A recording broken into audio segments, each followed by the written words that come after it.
Welcome in. Greetings, Guilders. Thank you. Welcome in, everybody, to episode 8 of Exploits of the Golden Shadows, Finding the Flame. Thank you so much, Skelly Skeletons, for the raid, and welcome in, Antimony. Thank you for the follow. And also thank you as well, Mystrich, for the subscription. Super appreciate it. Welcome in, everybody. I'm super excited to be here with episode 8. Before we dive into the episode, though, let's go ahead and go around and have everybody go ahead and introduce their characters. Domino, why don't you go first? Hello homies, my name is Domino RBG. You can catch me streaming sometimes at twitch.tv/Domino RBG, or just generally being a menace to society at twitter.com/Domino RBG. I play Fantastic. Cera. Excellent. Thank you so much. Next, Galaxy. Hi, I'm Galaxiebot, or Jess. I am playing Melu Goodsong, and my pronouns are they, them, and so are Melu's. You can find me at JustGalaxyYT on Twitter, or JustGalaxy on YouTube. You can also find me at Galaxiebot on TikTok. I know I have so many different usernames, but I do all sorts of different content, but primarily on TikTok I make inflammatory D&D opinions and make everyone mad at me. So if you want to come join the fun, feel free. Oh. Excellent. Highly recommend. Next, Raichkyu. Hey everybody, I'm Raichkyu. I play Ellida. Both our pronouns are she, her. You can find me at twitch.tv /Raichkyu, playing a variety of games. Like, apparently I'm a Souls-like game player now, and also variety stuff like Stardew Valley, and also Final Fantasy XIV. So you can catch me on Sundays. No, not Sundays. I always say Sundays, and that's not right. Mondays, Fridays, and Saturdays. You can also catch me on Twitter and YouTube and TikTok. Same name. Fantastic. Excellent. And last but certainly not least, Mystrich. Hello, my name is Mystrich. I stream over on twitch.tv/Mystrich. I love to talk about tabletop games there and play a lot of, well, recently 99% Elden Ring, but also a lot of Dead by Daylight. And I am playing Brennard, the Hobgoblin Artificer, tonight. Excellent. Alrighty. So let's go ahead and dive in. But before we do so, for a point of inspiration, would anybody like to give the recap of what happened last week? Me! Okay. Wow, excitement. I love it. I'm here for it. Yeah, let's do it. Yeah, do it. Let's see it. Okay, so we started off by Cera and Melu meeting this mind flayer who feasts on dreams instead of thoughts or people's memories and stuff. They asked some questions about the dragon shards and where they would be, and I'm blanking on the answer to that, but someone else can fill it in a second. And then I know that Brennard and Ellida went to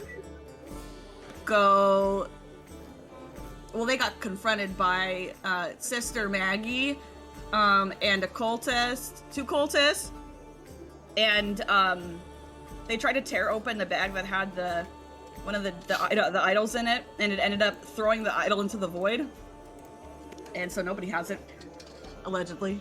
And then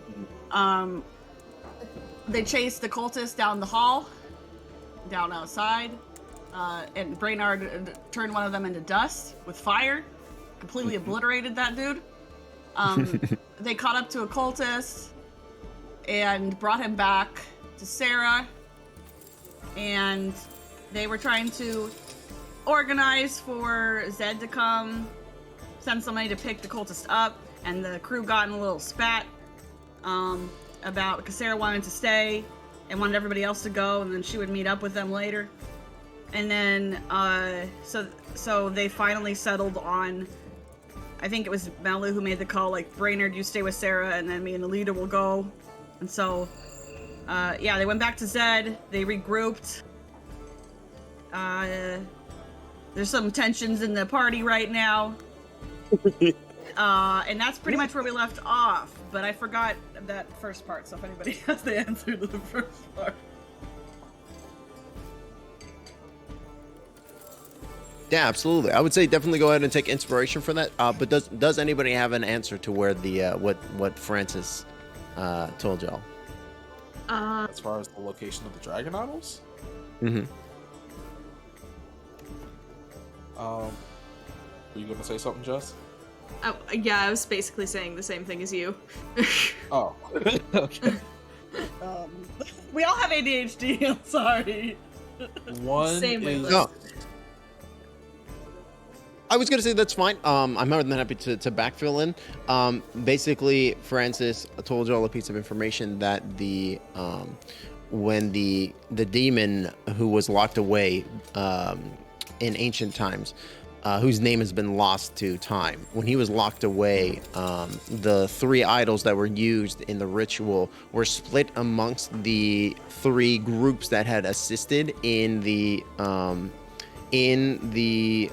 ritual itself, and those 3 were the Sibrix dragon idol to the dragons, the Kyber dragon idol to an angel of the sovereign host, and the final idol went to the Church of the Silver Flame, and that's the one that hasn't been discovered yet. You haven't gotten eyes on it just yet. Okay. Oh yeah, and then there was also we found out that the cult that Ellida was in has now actually, whatever was left of it, formed this new cult with the dragon marks. Yes, that was like 100% confirmed. Yeah. Yeah. Cult of the Mark, Alright, I beautiful. believe. Yes, the Cult of the Marked. There we go.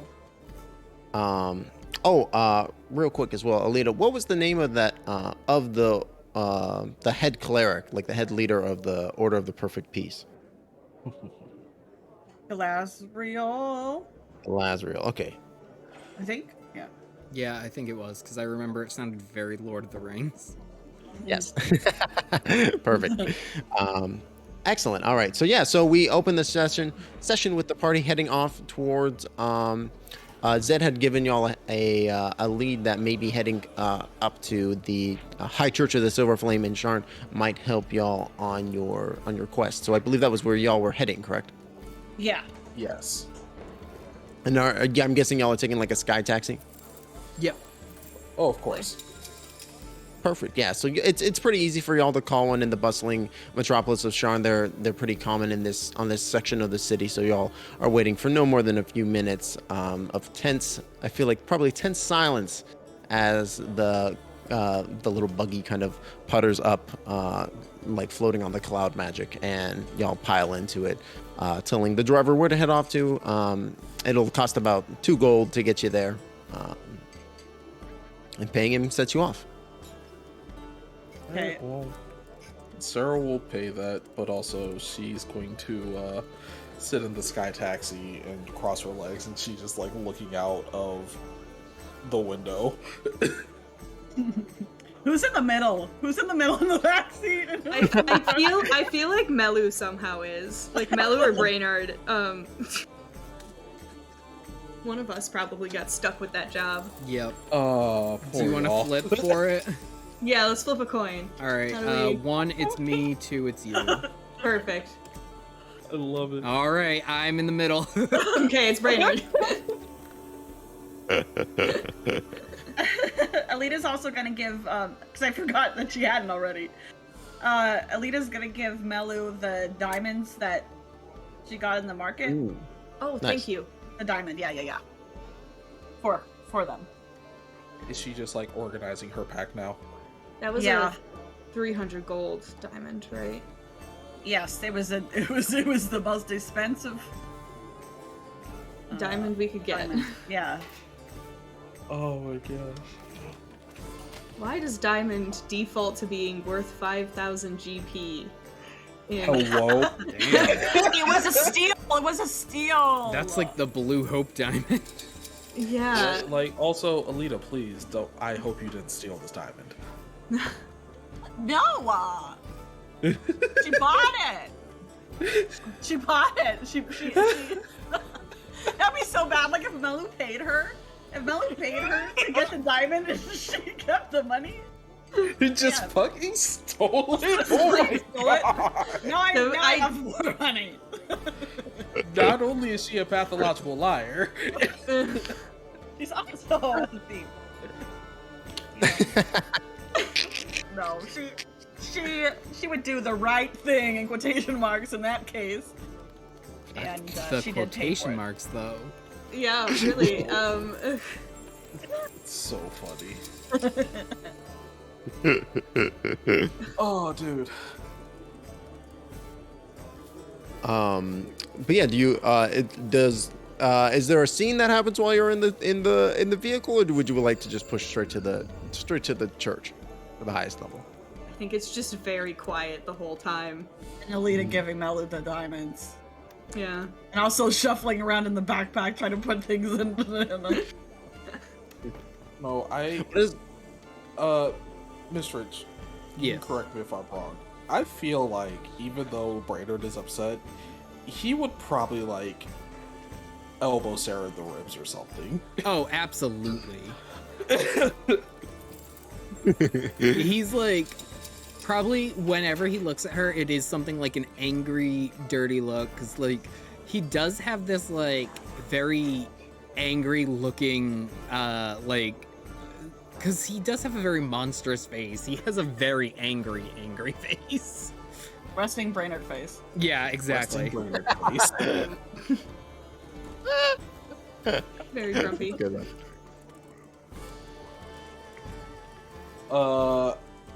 I mean, Cera has an RBF of her own. It just doesn't stand for Brennard. And like, occasionally she'll meet his gaze and just like look back out the window and just be like, and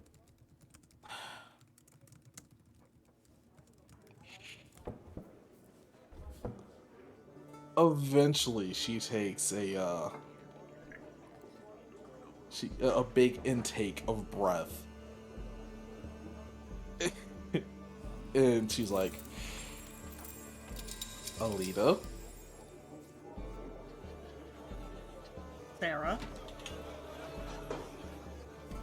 I am sorry if my choice of words were rather harsh. That is not how I intended them to come across.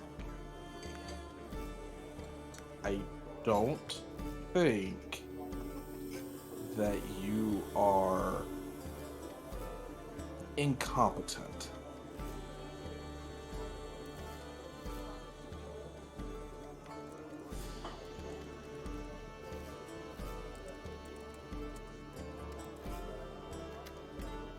Ellida's quiet for a few moments. So you're sorry for your choice of words. And also that you don't think I'm incompetent, but you also don't think I'm competent. Did I get that right? No, you did not. I think you're reading into that a little too much. Just because I did not outright state, hey, I think you are extremely competent, does not mean that I think that there is a lack of competence there. However, she does have this look on her face where she's just like, she is trying. However, Brennard's whispering to Melu, like, I feel bad for our taxi driver. So bad for this taxi driver. They're both talking over Brennard too. However, if you would like me to say that you are competent, if that would make you feel better, then yes, you are indeed more than competent, Ellida.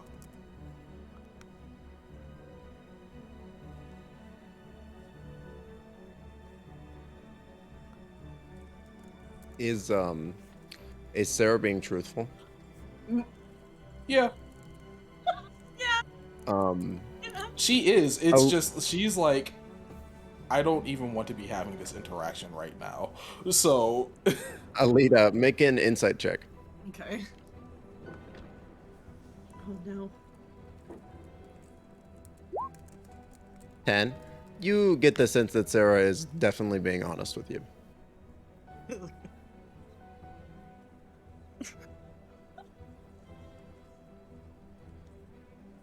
Oh my god.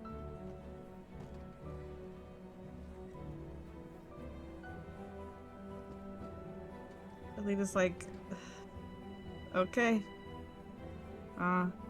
Thanks, I guess. But she still kind of feels like something is missing, but she's like, she can't really reason.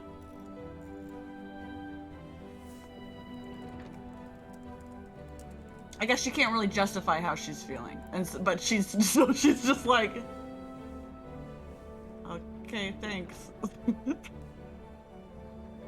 Because she feels bad if she thinks Sarah's being honest, but she's just gonna be like, okay. And now I'm like, okay, now I'm the problem. Okay. Oh no. Sarah's just kind of like, okay, and goes back to looking out the window. And I think with that, we find the party, the shuttle lifts up through the clouds, and again, you'll find yourselves in the one of the highest parts of Sharn. The city is kind of falling down beneath you, all the large spires, and you're kind of up near the top upper echelons. You can see like the Platinum Palace floating over in the distance. You can see a little bit of repair is undergoing one of the outer walls, the same one that was broken into by Fancy Man. As you all kind of your taxi pilots the upper echelon before coming down before a very like opulent what can only be described as a cathedral. It's almost like almost like I would say Vatican level of like opulence. It's very like everything is gleaming white and very shiny and pretty. There are torches like lit on like the exterior walls that are all like gleaming with a silvery flame. And this is like one of like the upper parts of like one of the towers of Sharn, so it's like right like almost like the topper on a cake, so it's like this is like almost like its own little level up here, and you like can see that through the big oaken doors of the cathedral proper.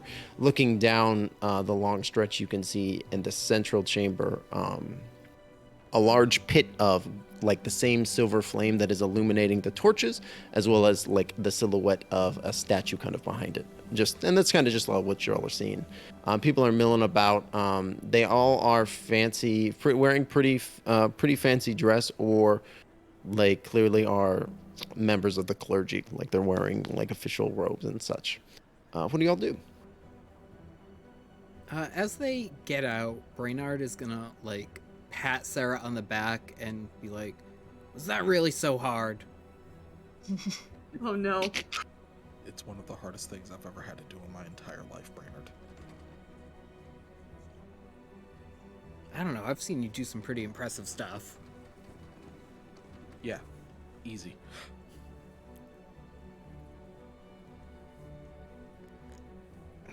It's whatever. We should go. Also, she gestures at the everything around them. Is this where everybody's tithes are going? Well, Silver Flame basically controls an entire country. You'd be surprised how hard it is to make those flames glow silver here. And Brennard kind of goes into the like artifice of it all, but well, he kind of gets a little bit carried away talking about how to build it. He does end on, but you know, sometimes. And he's kind of looking at Cera while he says this. Sometimes things are hard, but they end up a lot better because of it. She cocks her eyebrow at him. Somewhere in after all of like Brennard is finished giving his little explanation, Melu just goes, "What's a tithe?"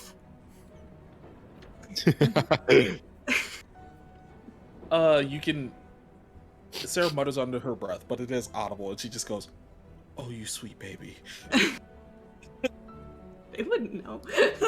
I know, but that's why she's just like, "Oh, you sweet baby." Ellida's like, Melu, tithing is when you give a certain percentage of your earnings to a bigger, grander organization, trusting that they will probably do the right thing with it, but a lot of the times, they probably aren't doing the right thing with it.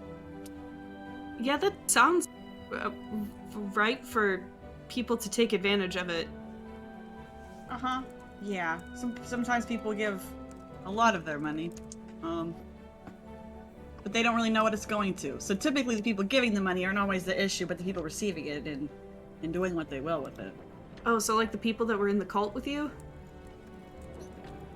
Yeah. Right then, everybody.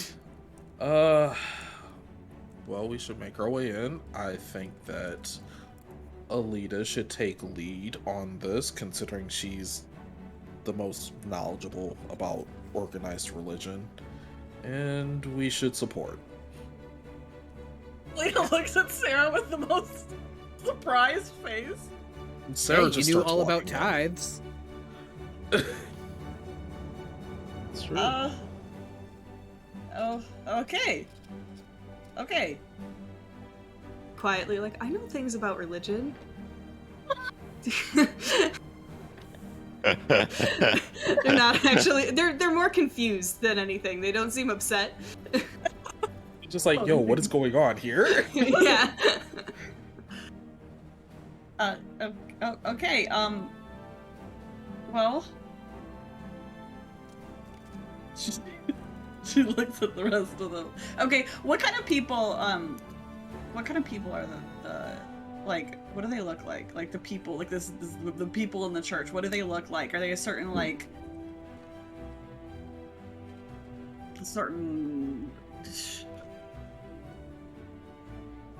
I forget what it's called, the indie terms. Like What's a demographic? What's like a the race? demographic? Yeah, maybe like race or anything. Is there anything in common with them, or like? I would say that it's mostly humans, like a good percentage of them, at least 50%. But that other 50% is a variety of other races as well, right? Like you definitely see several halflings walking about, like an orc or two, a goblin. You know, there's definitely a smattering of all types walking about. You see that the member leading the congregation appears to be a man, though. He's got kind of like the classic kind of like a monk hair aesthetic. Okay. Let me check something really quick because I think I have.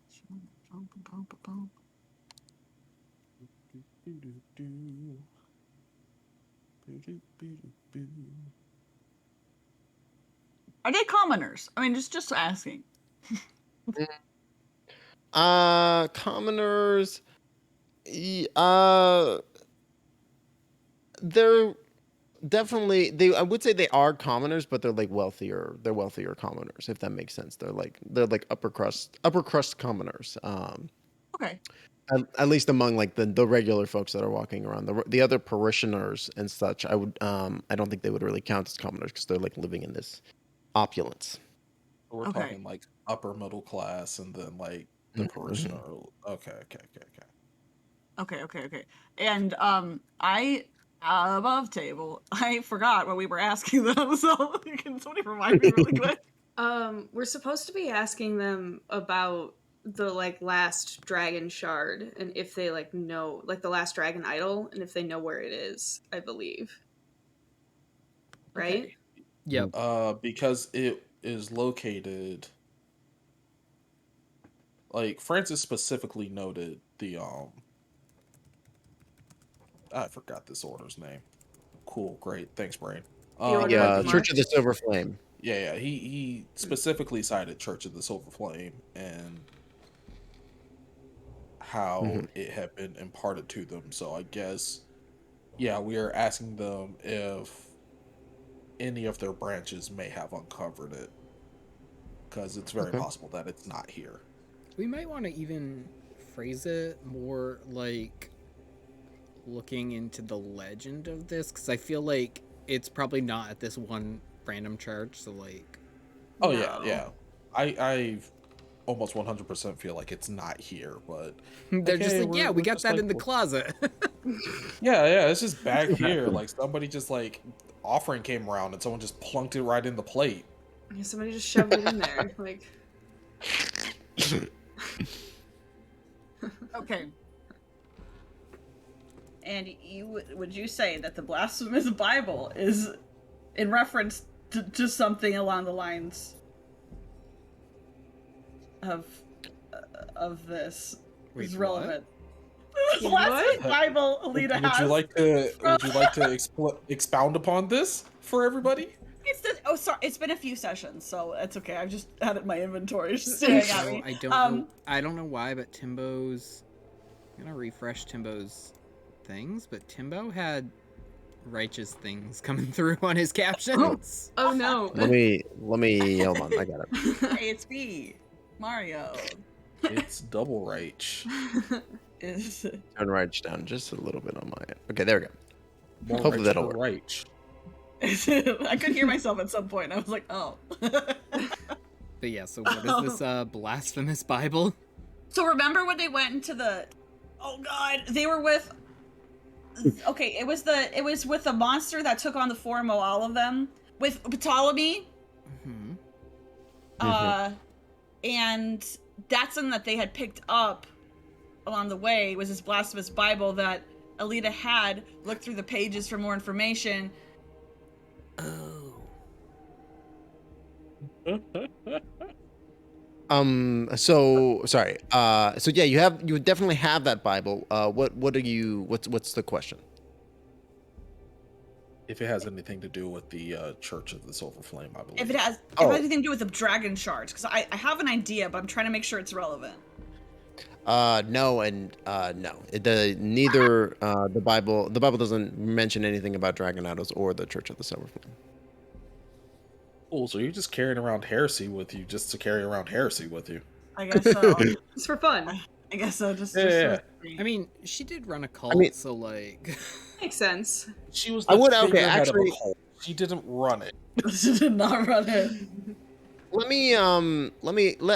go ahead, Ellida, go and make me a religion check based on like you're looking at the blasphemous Bible, because I assume you would have been looking at it and pawing through it like occasionally, like in your downtime.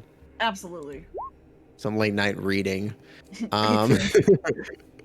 18 religion check. I'm gonna say that while not direct references to the Church of the Silver Flame in any explicit way, there is maybe some sections of the book about like summoning, like doing demonic summoning and such, and aspects that pop up numerous times in that relation is overcoming like aspects of the flame, which through implication you kind of get the sense that this the aspect of the flame, or the silver flame in general, is almost like some kind of barrier against demons, or something like that, some kind of holy religious barrier that in order for a summoning to occur has to be overcome, but nothing specifically about the church, just the concept. Okay.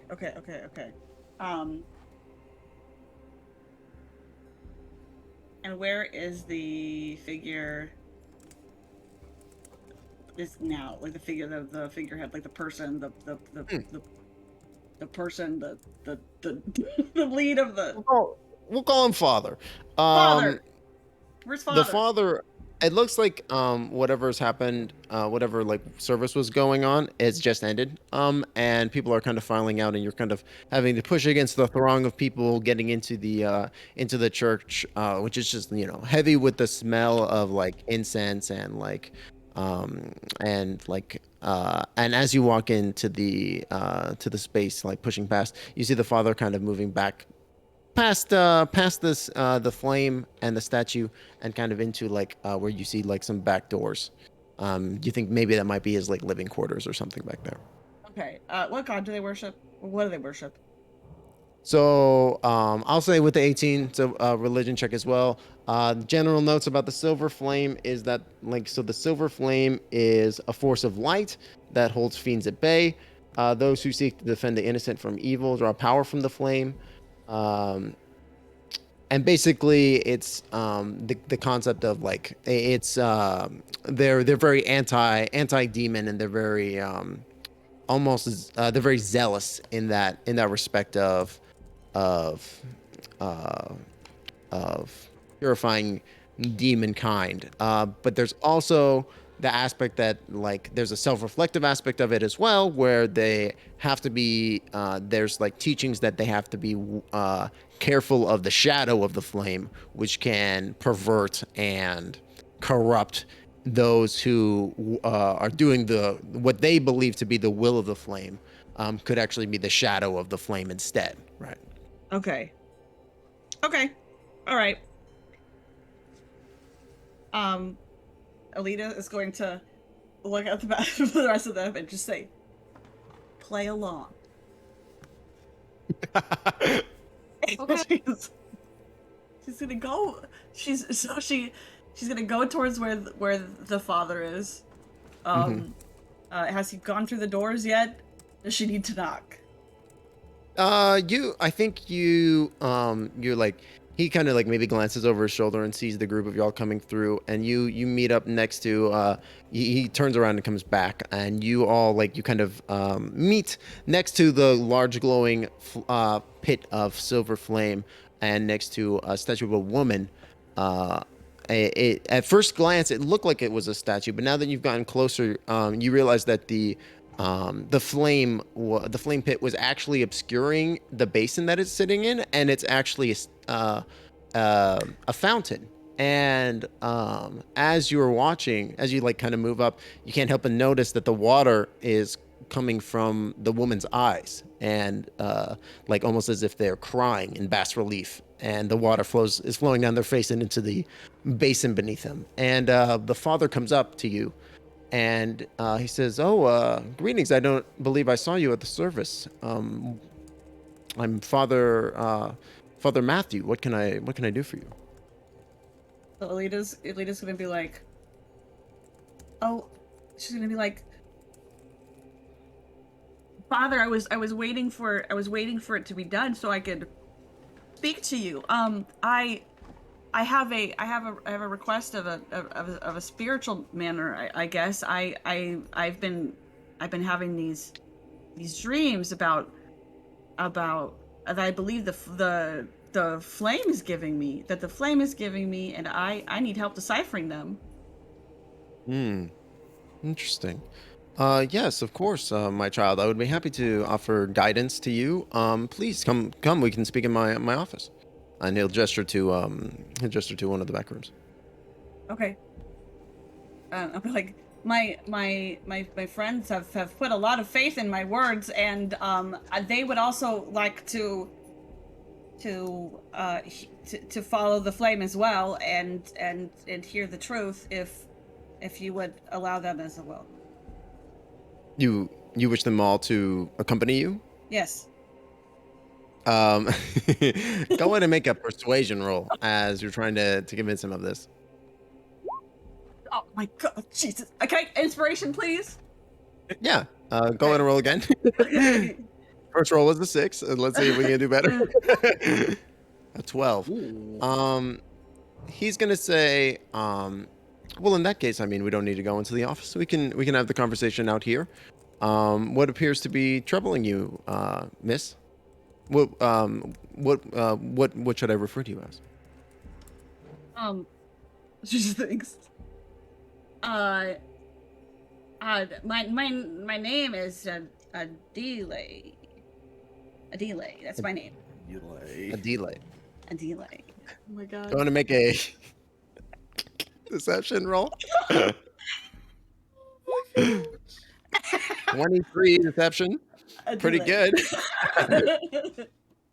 Adile, oh, very nice. Yes. So Adile, what seems to be the subject of your dreams? What do you think? What do you believe the flame to be speaking to you? Well, I've always felt drawn towards this church ever since I was a child. I would look at it and feel like my calling was inside, and Mm. and then I started getting these dreams like for like years in a row. It would be these dreams. They were vague at first, but there would be, as time went on, they would get more defined, and there was like shapes and light and this and a threatening shadow, coming over the light and the flame, and like it was going to extinguish the flame. And there was like a sense of fear in these dreams, like why was this happening, what did it mean? And I the dreams kept getting more common, and I believe there was a dragon. A dragon started to form, and then I feel like this, Father. I feel like this might be a case of spiritual warfare. She looks him dead in the eyes. Go ahead. It's like, I'm gonna go ahead and say with the first 23 deception, I think that the father is on the hook. I think he's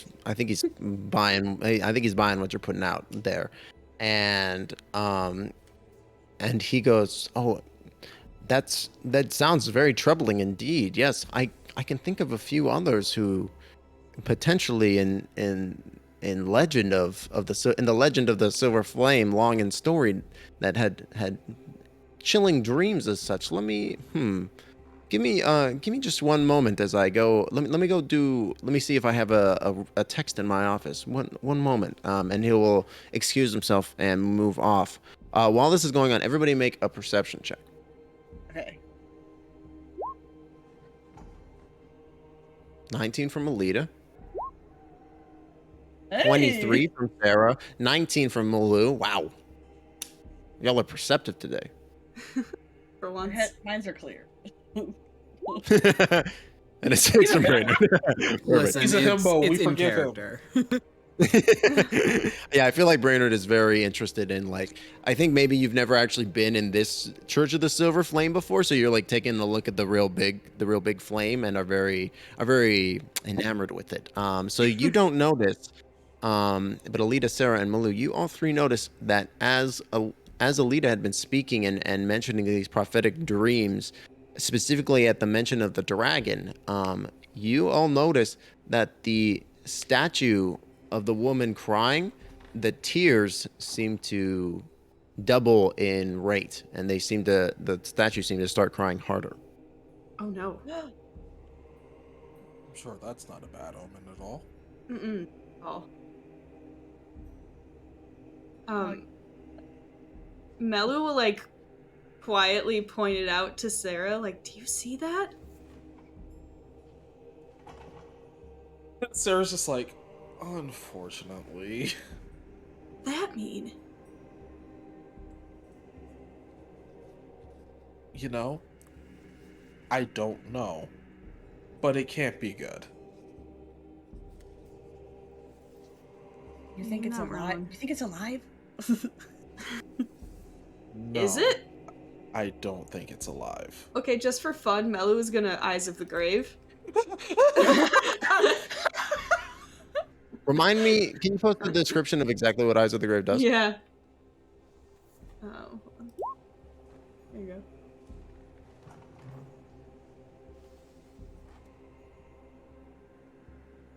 So it's just sensing the presence of the undead, basically. It does not ping your sense. Okay.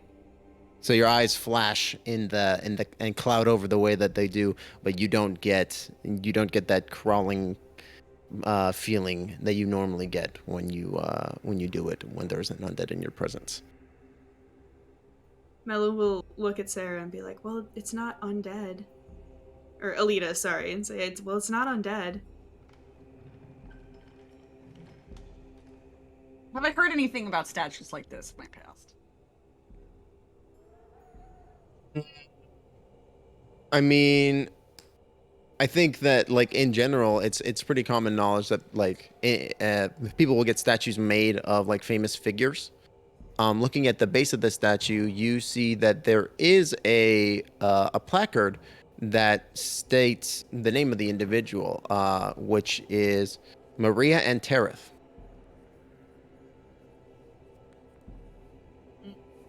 Lady Maria Antereth. I've heard of her at all. Go ahead and make me a history or a religion check. All right, we're gonna go religion because that's better than that. Oh, I got a nat 1. I got a 1. Let me provide some backup here. Uh, This is a history, correct? Yeah.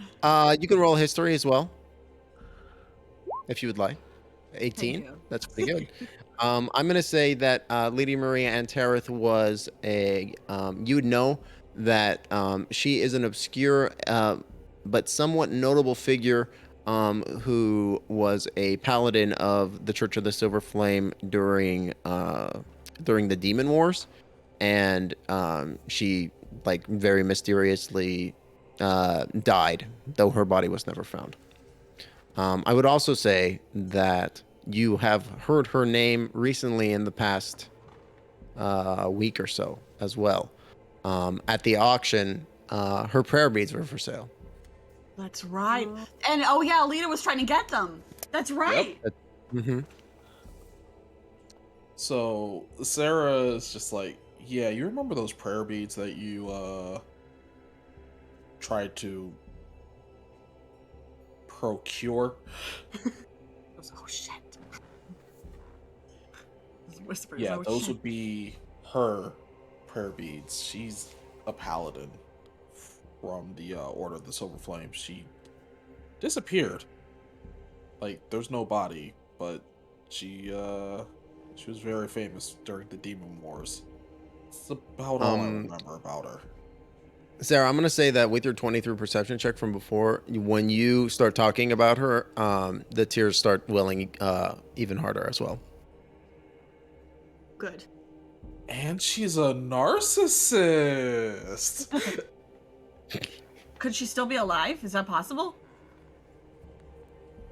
And I think with that, Possible? the father walks back out of the office and he goes, "Oh, I do apologize. I must have been mistaken. I wasn't able to find anything like that. I must have." And he looks a little confused. But he shakes his head briefly, as almost like he's clearing the dust from behind his head, and he goes, "Oh, sorry. What were we talking about? The dreams of dragons." Can I insight check him? That seemed Yeah. weird. Absolutely. Vibe check this man. Yeah. Of course I rolled so low. Even with an 11, I'm gonna get the sense that like I'm gonna say that you get the vibe that's there is definitely something off. Like you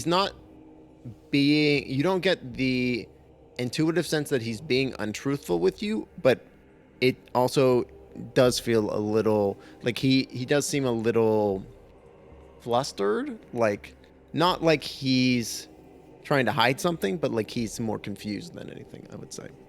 Yeah. Okay. Shoot, I don't have restoration right now. Elida's gonna do two things. First thing, she's going to look at the statue, but like I feel like I can hear her voice in my dreams. Oh my god.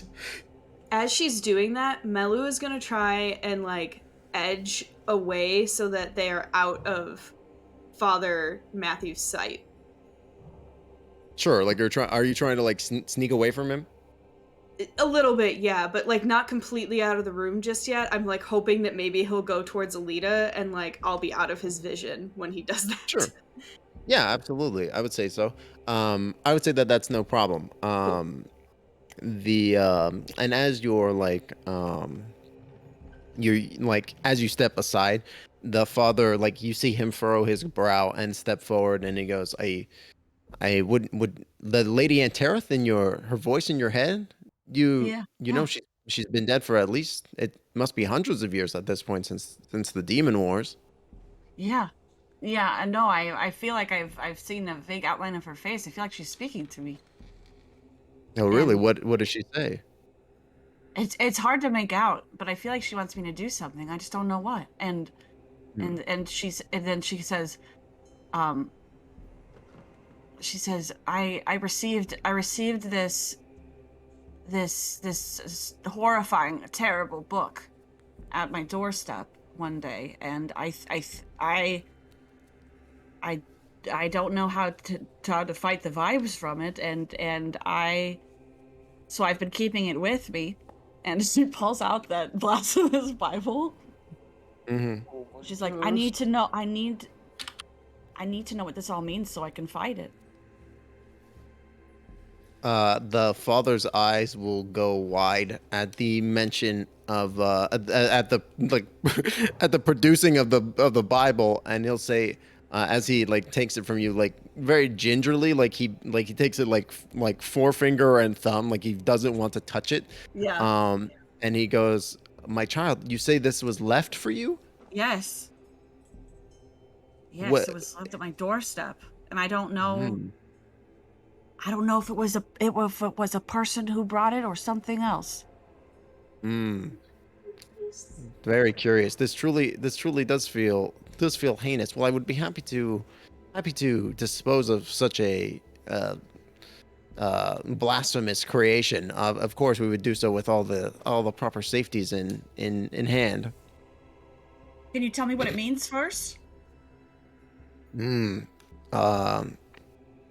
The father will say it is not my place to deem through to rifle through these false heresies and blasphemies and define them, but I would much prefer it to be done in a way. While this is happening, Hmm? can Melu try and see if they can get into the office while he's distracted by Ellida? Sure, go ahead and make me a stealth as you're sneaking away. I have to admit, a voice in the back of my head really said, "Oh my God, are they gonna hold person the father?" No. Ellida is distracting him. That's true. But there are other people in the building. Oh, It's more than okay. just the father. So I'm gonna say you like maybe not so sneakily, like you walk up to the door and you see like that it's pretty evident that the door is like locked as you're kind of like as you're walking around. Oh, okay. I'll try to like just nonchalantly like walk past it in that case, like I'm looking at like Yeah. the details of the wall or something. Sure, yeah. Sarah's keeping an ear to what Ellida and the father are talking about, but also is just occasionally looking over to Melu like, what are you doing? What are you doing? Listen, I had an idea. It got ruined. It's fine.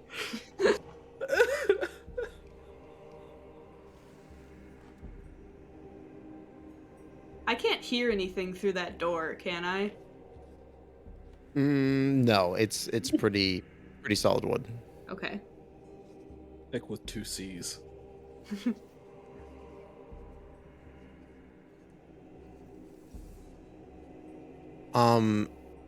And so the father will look at you, Ellida, and say, "Thank you, Adela, for bringing me this obviously heinous creation. I will make sure that it will be disposed of, and hopefully this will alleviate any these dreams that you've been having." Okay, question. So I already I've already used Radiant Soul, but Oh my God, Is there Raich, anything- what are you doing? No. What do you mean? is there anything else I could do? You know, just like casually. To take it back? No, to like some kind of can I like make my eyes glow a little bit? Can I like, you know, like What's I guess my question is like, so it sounds like you're trying to get something from the father? What is it that you want? What are you trying to accomplish? Trying to get him to not destroy it, but instead look in it. So what Ellida would like to do is attempt to be a holy vessel of probably. All right, good night, everybody. Wait, Maria, answer it. We're doing amazing. So, but she needs, but you can't just say like it's me. But if she could activate a part of her, like radiant soul makes her like fucking glow and also like fly. But like, can she do anything more minor? Can she do anything? You need the spell thaumaturgy. Yeah, I was about to That's say, what do you you have need. thaumaturgy or prestidigitation? Both of those kind You of. do have prestidigitation. There you go. What's the Digimontation? Digimon. Sorry. Oh my Yeah, gosh.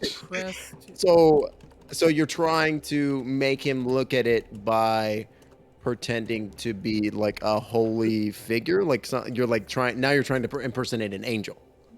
It sounds like. So for prestidigitation, you create an instant harmless sensory effect such as a shower of sparks, a puff of wind, a musical note, or an odd odor. You light or snuff a candle or torch.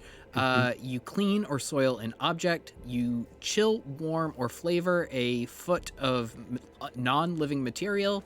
You make a color, a small mark, or a symbol appear on an object, or you create a non-magical trinket or illusionary image that fits in your hand. And you can have multiple simultaneously as well. Ooh. I think up to Okay. 3. I just want you guys to know that I, and by proxy, Cera, am very amused by all of this. I mean, just to add on to this whole insanity, Melu is gonna casually cast, as subtly as they can, cast locate object for the dragon idol we're looking for, just because we're here, Oh my god. and I feel like it's a good idea. Okay. So go ahead. Melu, go ahead and make another stealth check as this is going on. Okay. Amazing. Okay. So Ellida, so Melu is casting in the background. If anybody in the party has a higher passive perception than 13, you see Melu doing so. It's in case you need the locate object stuff. Thank you. I do appreciate that. I would say that you do not get the sense of the dragon idol within 1,000 feet. Okay, good to know. Duly noted. So Ellida, what are you doing in this moment? So she's okay. Okay, so real quick question: does mirror image also do your voice? No, If it duplicates moves with you and mimics your actions. I mean, I would probably say not, but you could probably use prestidigitation to get that effect in addition to it. Okay, cool. All right, so I'm gonna do prestidigitation, and I am going to duplicate my voice. I'm gonna have like lights. Can I make my eyes glow? Sure. Yeah, I'll make my eyes glow, and then I also want to do like a very cold chill in the air. Can I do that? Yeah. Okay. And what do you say when this happens? She goes,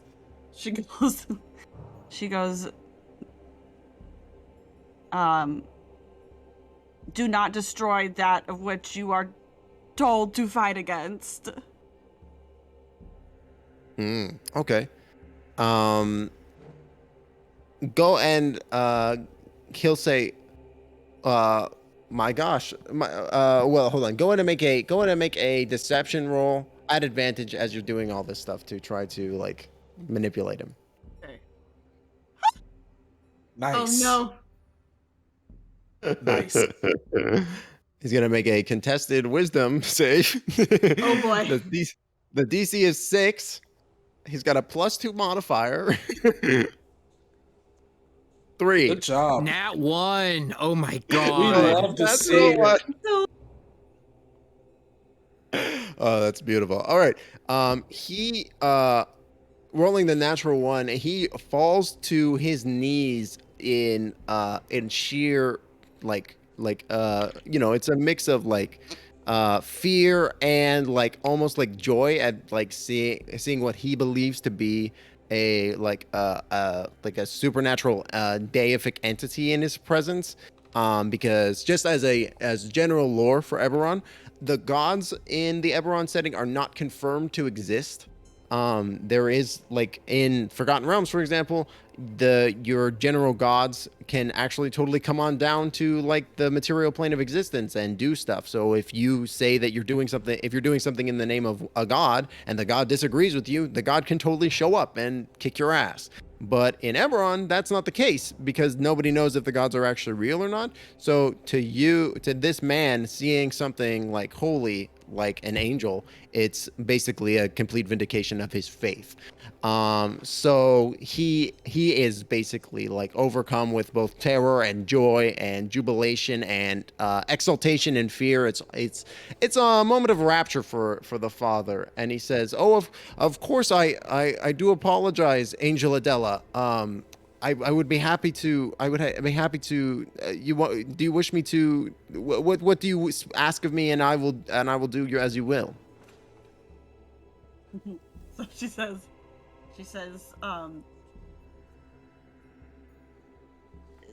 uncovered the secrets in this book and provide those in front of you with the information needed to find the idol. Absolutely. And he'll just grab the book and he'll start pouring through it. So while all that's going on, I think that a little bit of a crowd has drawn around Ellida as this is happening, using this as cover or distraction. Cera and Brennard, what are you two doing? Cera is trying her best not to just burst out into laughter. She is doing her damnedest. That being said, I understand that Ellida is drawing a crowd, and Sarah's just looking at the amount of people just starting to gather around, and she's like, I'm not comfortable with this. Oh no. Brennard. Once again, Ellida has just gone above and beyond what Brennard expected. Boy, oh boy. But she said play along, so I'm gonna take it at face value. Brennard's gonna kind of pretend to bow down and worship, I guess. Oh my god.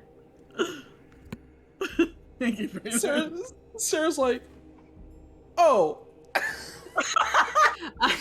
I'm so tempted to levitate Ellida. Please fucking do it. I mean, it'll add to the production value. Yeah, I'm gonna do it. I'm gonna subtly cast levitate on Ellida. Okay. Go ahead and make me another stealth roll as you cast levitate. Oh no. 3. Okay. Oh. So I'm gonna say that as you cast this on Ellida, she begins to lift off the ground, like light still emanating off of her multi. You cast mirror image, right, Ellida? No. Oh no. Okay, so just light glowing off you. Yeah. Yeah. And absolutely. And, yeah. And as you begin to float, I think a lot of the people are enwrapped by it. However, they several of them on the edges that are just kind of wandering up. Melu, they see you casting in the corner, and they point it out. They go, "Hey, she's She's casting a spell, or they're casting a spell over there. Melu is like, I'm sorry, I didn't know that wasn't allowed in here. What are you doing over there? Drop whatever spell you're casting. Oh well, I was just looking for something. I lost something. I was using a spell to like. It won't make any difference if I let it go. It's just locate object. Make a deception roll. Oh god, I don't think my deception is very good. Okay. Well, hold on. Let me go ahead and. Well, it's just gonna be a straight like D20 because it's a commoner, so it's not gonna have any insight. 14. Oh, I don't know about that. Maybe we should get the town guard over here, and maybe we should have them help you find whatever you're looking for. Then. May I interject? Yeah, absolutely. So does Cera see this kind of like scene playing out? Absolutely. Okay. She just kind of like sighs to herself. She's like, I cannot believe I'm about to do this. And she she takes a breath and she begins to yell to just get everyone's attention within the room. And she's just like, repent now, all ye non-believers. She does it. Melu is like, oh sorry, keep going. How dare you question the powers that be? Amazing. Are you just trying to draw attention to you? Draw attention back to Ellida, maybe draw it off of Melu. Just maybe this could be the flame speaking through Cera, and just like, how dare you doubt my power? Leave this drow child alone.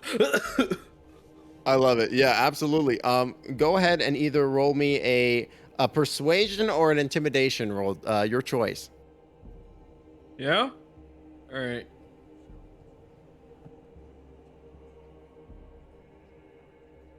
$17 persuasion. I'm gonna say like several of the folks who had been casting aspersions on Melu and their spell casting, I think they are cowed by your irreverence, and they kind of bow their heads and they go back to like looking at the spectacle of Angel Adela floating in the middle of the room, and I think there's audible whispers at this point of like a divine presence. And I think even Brennard at this point, Brennard, you notice that the statue also is crying, as well in this moment. Can I roll? There are whispers of another divine presence right now? Is that what you said? Sorry, say that. What was the question, Rich? Did you say that there's whispers from another divine presence? No, there's just whispers that you are a divine presence. Like okay, cool. they can't Okay, believe cool. it. They're off. Yes. What were you saying, Mist? Can I roll like history on this statue in particular to kind of learn, maybe if Brennard knows like who built it or if it's magical or anything like that? Sure. Go ahead. Give me a history check. Definitely.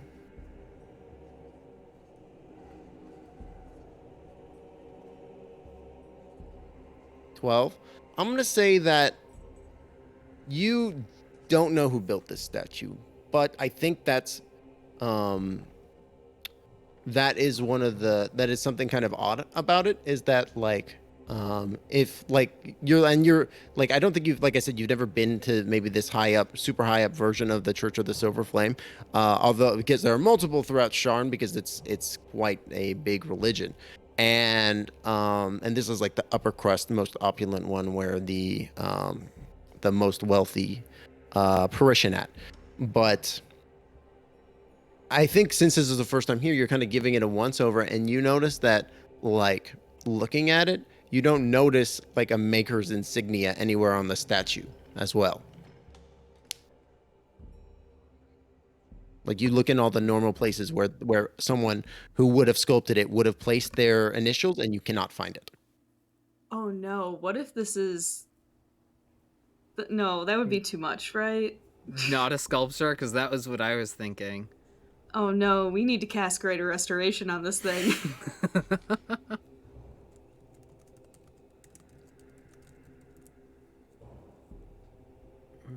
I definitely don't have. I think I even have access to it yet. Like any of us do. Yeah, I think it's too high level. I'm just like looking through what I do have. I do Can have lesser I restoration. take out my wand of magic detection and scan the statue? Yes, absolutely. Go ahead and make me an Arcana check. All right. At advantage because you're using the wand to assist. 21. Nice. I'm gonna say that like it seems to me fairly obviously that like you have a hunch, right, that this might be a petrified creature. Oh no. Mm-hmm. And as you're as you're testing for that, you do get undeniable results that this is indeed a petrified woman. Oh. Oh. Oh my god, I can't even try remove curse because I don't have a 3rd level spell slot right now. So I use them both for sending. I forget, do any of us have message as a spell? I can't remember if that's been used ever. I don't think so. Damn. Oh, I do. Oh, of course You it's have you. I wanted to get a message to you silently.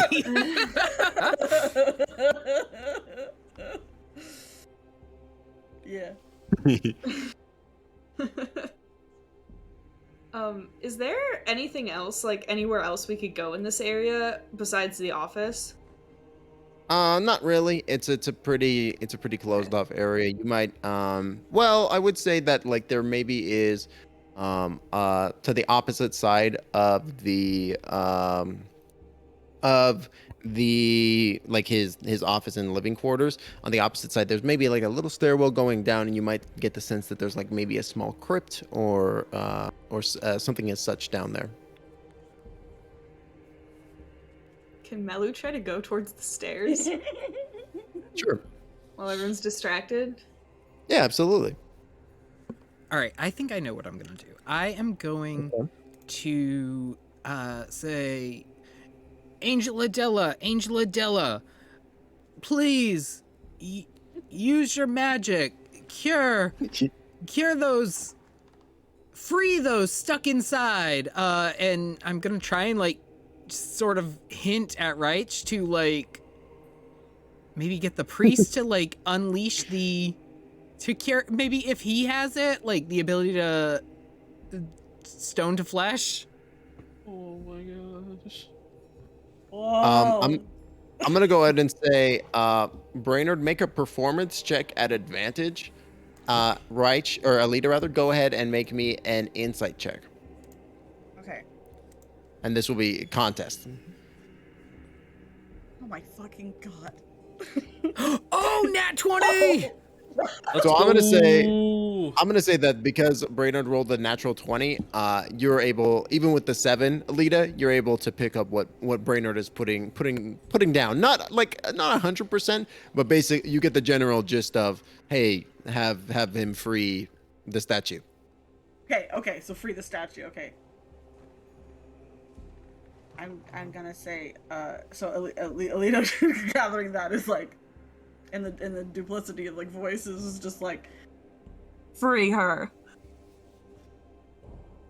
The father will look up questioningly, as well as the other members of the clergy, and they'll say, "My angel, that is impossible. She is but a statue." Free her. My angel, like I have not the power to bring stone to life. it is simply a magical statue.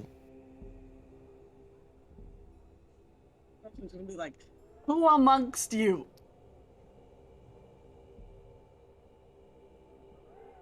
That's it. Go ahead and make me a persuasion roll at advantage. Okay. Okay, well, that 22. second roll is 22. Yeah. Like... 22 is pretty good. The congregation will kind of murmur and whisper to themselves, and they're starting to like say, "Oh my God, is there a miracle about to happen? Is a miracle about to be performed?" And the clergy will say, "We may attempt to restore the statue, but unless the power of the divine assists, we might not be able to. The effect may not work." Melu is like in the room hearing all of this, right? Yeah. Okay, good to know. Oh my God. Okay, so they just said that unless the divine assists, it may not work. Oh fuck. I'm gonna say even without an insight check from you, Ellida, you get the sense that they're like asking you to help. And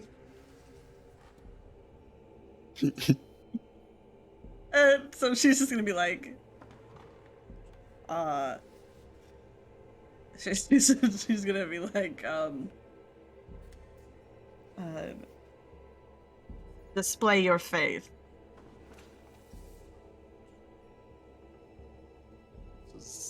This is happening. Man, Amazing. I'm just gonna say it. Display your faith fucking hits hard. What a Yeah. good line. I love it. Yeah. Yeah. I'm bowing. I think at that the clerics and the clergy they all stand around and they begin to ritually cast. They stand in a circle around the statue and they begin to ritually cast greater restoration. Oh, good. They as the spell begins to reach its climax, they ask you, Ellida, to come join them in the circle and join hands with them. She'll do it. Melu will lower her so that she can do it and just like cut the levitate spell. Amazing, I love it. Yeah, and as you descend to the ground, very angelic, and lock hands with the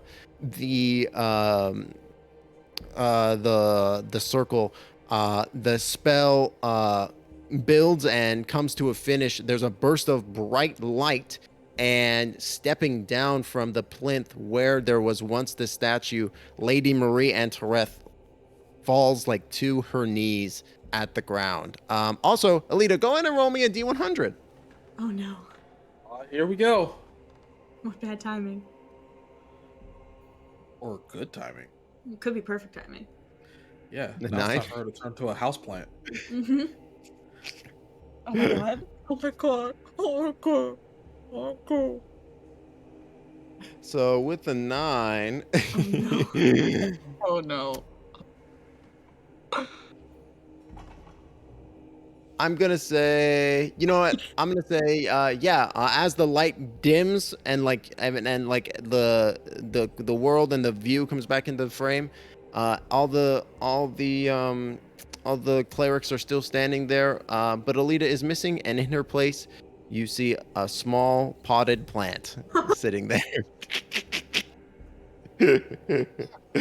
But the potted plant has like very feathery leaves instead of your regular potted plant leaves. Oh my gosh. It was me. It's me. I was the ficus all along. Me. I have. Which lasts for about 6 seconds or so, and then you pop back to being your normal Ellida form. But then you spit like a leaf out of your mouth. Chop it up. Amazing. And with that, I think we're gonna go to break. Oh, good. Hello, yes, welcome back, Guilders, to episode 8 of Exploits of the Golden Shadows of Finding the Flame.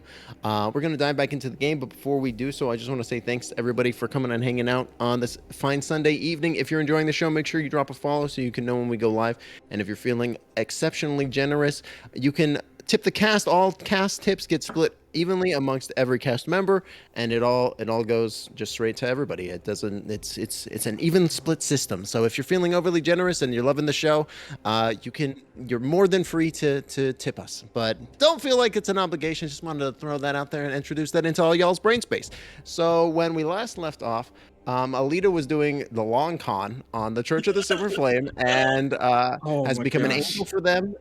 And through their combined belief and inspiration, they cast Greater Restoration on what was once a statue of Lady Marie Antoinette, but turns out was actually a woman that had been petrified, the real article in question. And we cut back to, I think, maybe like 10, 15 minutes later. I think maybe Ellida, you can still have all the glowy shit going on. You can still be like popping off with your voice and light and stuff. I think that's fine. But it's been a few minutes, and like Lady Maria, she's had the opportunity to like go get some water and get something to eat and use the facilities. And it's been a few minutes, shall we say, when she returns to you all. Do you want to keep the guys going, Ellida, or do you want to drop it at this point? He's gonna drop it. And just be like, whoa, what happened? The father will step forward and say, my child, you just had the presence of the flame flow through you. She like makes an amazed face, like, aw, and aw, and wow. Me? Yes, it was truly a miracle through your guidance and the silver flame. And he'll do like the, whatever various hand gesture that this religion does for cross, right? And it will say, and he'll say, we were able to revive the Lady Marie Antoinette. We didn't even realize that was her. We thought it was just a magically enchanted statue. Oh, wow. Just keep saying wow, like, oh my gosh, I'm in awe. Mm-hmm. And at this point, Lady Antoinette will walk up and say, yes, I do have you to thank, you and your saviors. I could, despite me being petrified, I was fully conscious and was unable to see, unfortunately, as my eyes were closed, but I could hear the whole time, and I was able to hear your plight and the dreams that you'd been having. You said you heard talk of dragons and demons and what was that? So Ellida also does feel a bit guilty after this entire stint. She might feel a little dirty about it. But she's gonna be like, she's just gonna keep going with it. She's gonna be like, yeah, I've been having these dreams and I believe that it's led us to you, and I guess the flame heard your cries. It must have, because I am standing before you in the flesh instead of that stone form, which I thought I would be imprisoned for all eternity.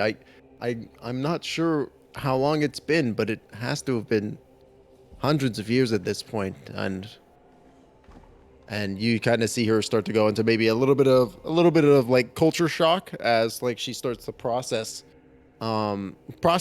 this, but like you see her shake her head as if she's trying to focus, and she says, there's time for that later, but I if I could be of assistance to you, I would be happy to.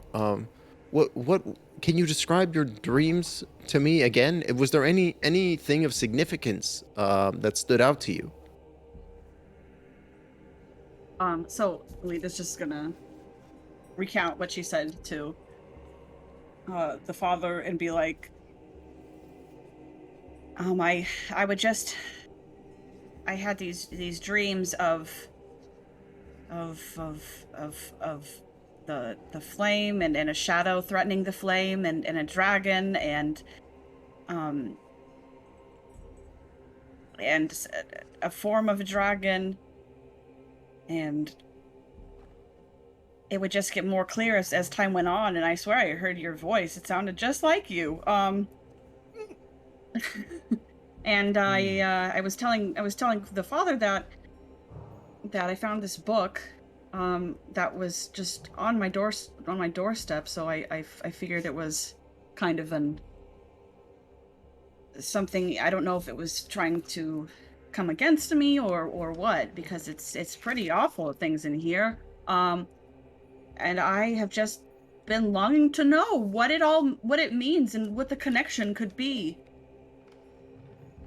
The father will look up at that. He's had a little bit more chance to look over the Bible, and he'll say, Unfortunately, I don't see any mention of dragons in here. Looking over it, this seems to be, this blasphemous tome seems to be mostly deriving ways to summon and break demon curses, but I don't see mention of a dragon or anything of that nature.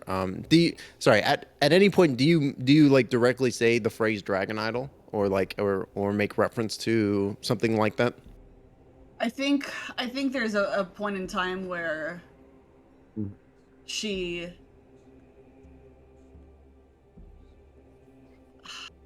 because I think it was something that she had said when I think she mentioned it before, when she was like acting like she was a vessel. But I think she would probably say it again in one way or another. She's like a statue of a dragon, like, and then it became a statue, and there was it was like like she would just like kind of pretend like she was like searching for the words and just be like, like a statue, like a figurine, like a. Sure. And like she would definitely key off of that. And she would say, it's interesting that you mentioned that. Back in my day, after the or during the Demon War, we had a facility in Thrain that we would use. And if I remember, it's so long ago at this point, but I remember there being some kind of draconic sculpture that was housed there. I can't imagine it's still intact, though. I can't imagine the facility is still operational. It's been hundreds of years at this point. Do you remember anything about it? Like how big it was? Like she'll like give you a look, like she's trying to like truly trying to understand, and she'll like a scrutinizing glare, but a few moments will pass and her like face will soften, and she'll say, I see the light of the flame inside of you, the true light of the silver flame. I believe that your cause is worthy. And she'll nod her head, and she'll look back up at you and she'll say, this is naturally out of date, but when I was alive and when we were fighting the demons, the facility was secreted away in the capital of Thrain, at the very heart of the Flame Keep. There is a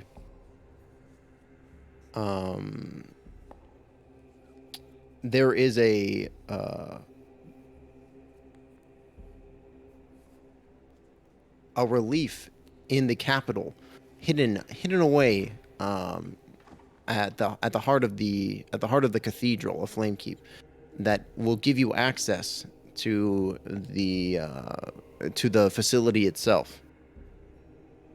But in order for you to gain access, you'll have to arrange the Trinity, and you'll need to speak the prayer. These would change on the regular, so I'm not sure what it would have been by the time I was petrified. So you'll have to figure that out. Okay. She's gonna look at the father and be like, do you have record of what they used to be, of what the prayer was, and what the Trinity consisted of? The father will shake his head and he'll say, usually the Trinity referred to light, heat, and ash, who are three aspects of the flame, and usually have angels associated with them. But what their prayer might be, it could be any number of them. There are dozens of prayers to each.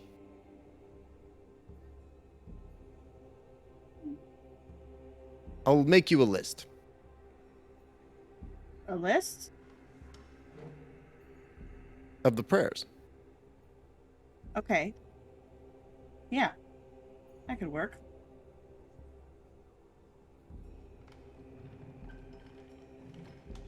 All right, beautiful. And she'll like give you direct instructions like the facility, which she'll call the sacred the reliquary, was hidden underneath Thrain in the heart of Flamekeep. Yeah. Okay. Cool. She's gonna turn to the rest of them and be like, do you guys have any other questions? Melu's across the room trying to go down a set of stairs. Okay, hold on, Melu. That's just Brennard and Cera.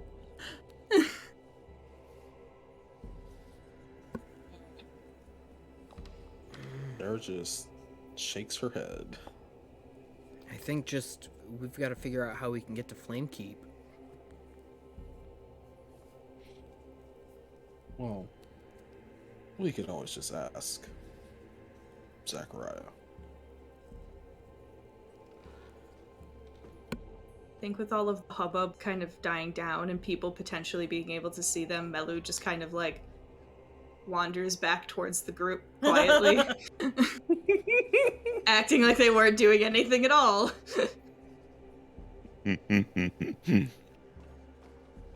Yeah, I think Well, with that was the hubbub going on, you're definitely able to ingratiate yourself back into the group without being noticed. Lovely. Perfect. Yeah. Is Lady Maria still talking to Ellida? She's kind of talking to the group. Okay. With the look that she gave her, does that imply that Maria knows this was a show?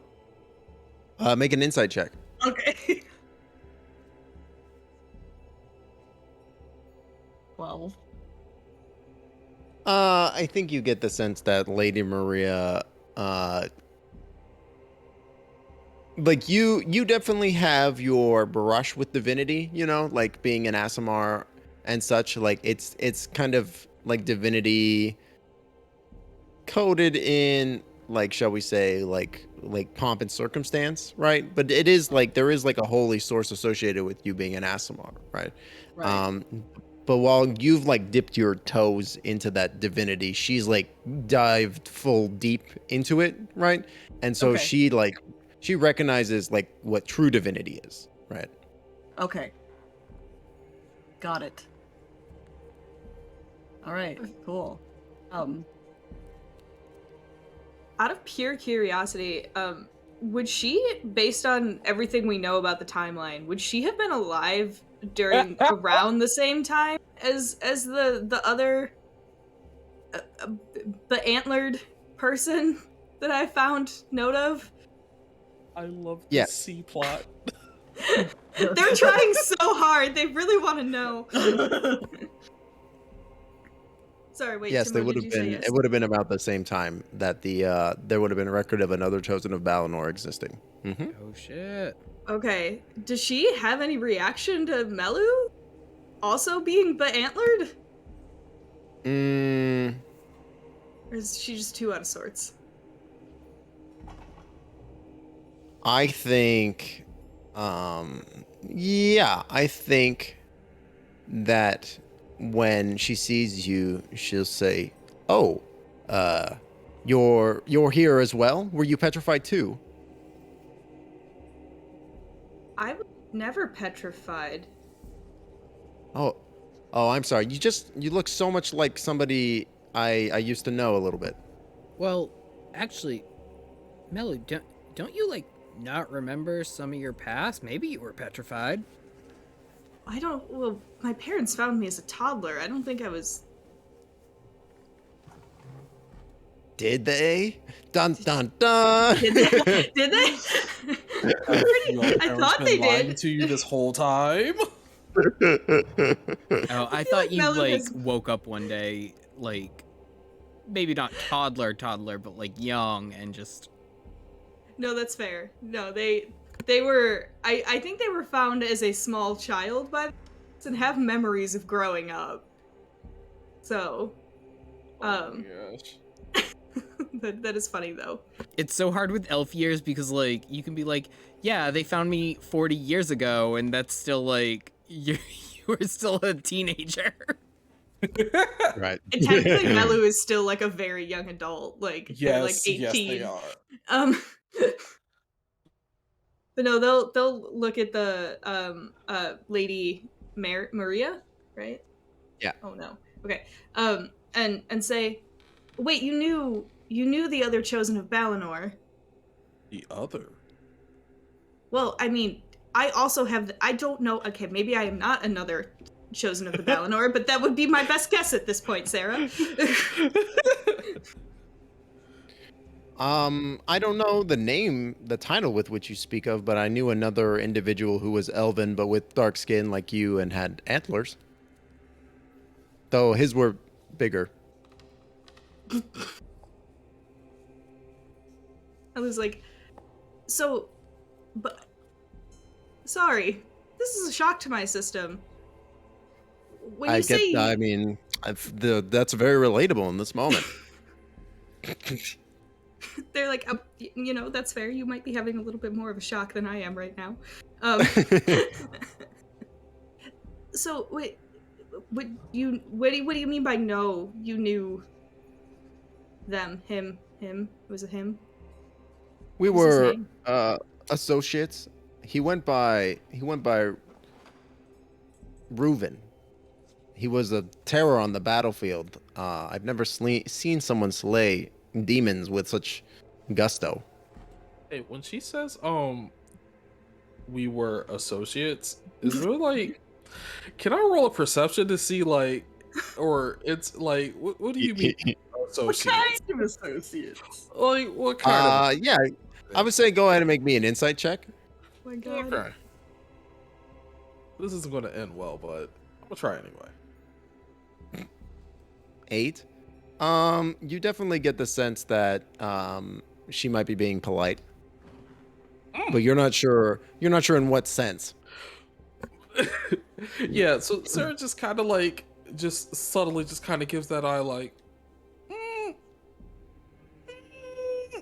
Okay, random question, but did you happen to associate with a hobgoblin and a dragon-marked member of a house as well?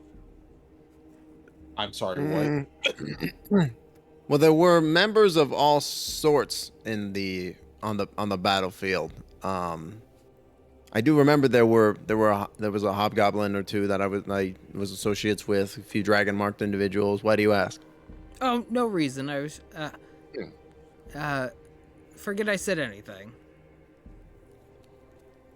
Sarah will Fair not enough. forget that Brennard said this. Yeah, no, Melu's not gonna forget either. Everyone remembers this. Brennard has become telltale.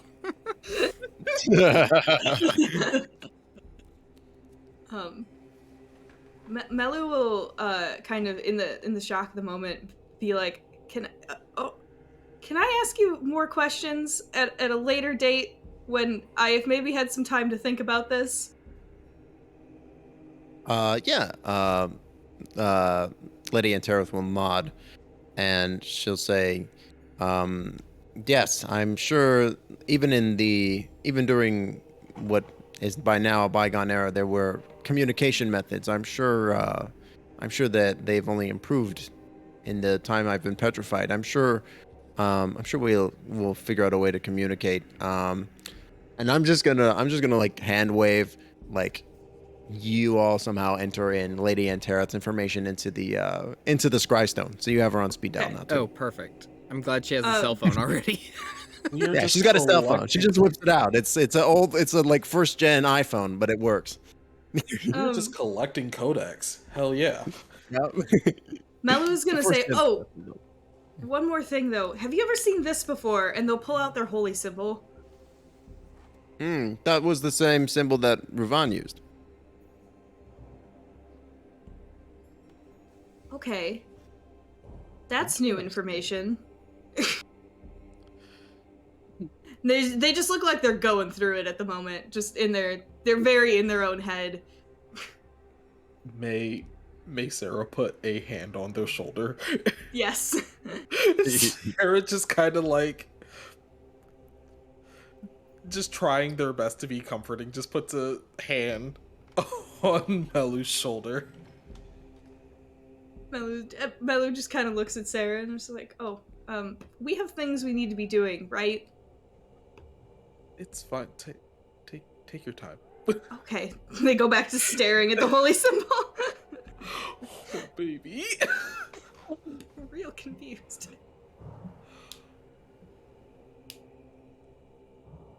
Oh gosh. Actually, I have a question, Lady Maria. Do you Yes. know how you became petrified at all? She'll kind of frown a little bit at that, and say, my memory of that day is still a little bit hazy. I don't remember the specifics, but I do remember that there was on that day we were on a mission. We were hunting agents of the Delakier, not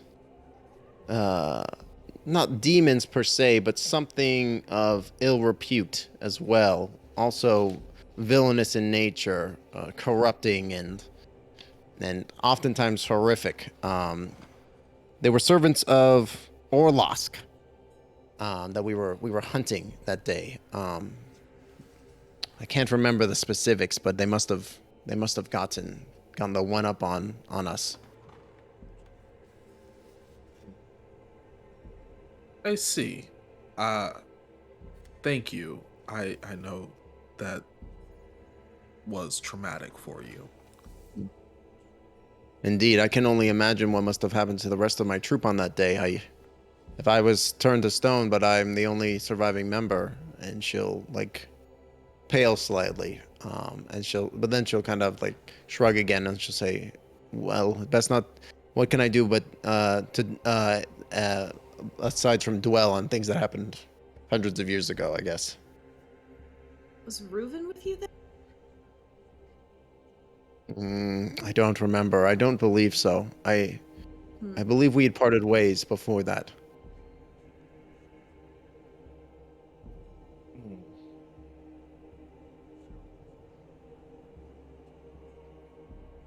Well, please do get some rest. I know this is all a shock for you, and it'll take some time to catch up, but I also hope that in our travels and in your travels, maybe we can find some closure for you. I would greatly like that. That would be most appreciated. Are we all good to go? Do we need to have a rest? Melu, do you need some water? Ellida, do you need Adila, do you need a snack? Yeah.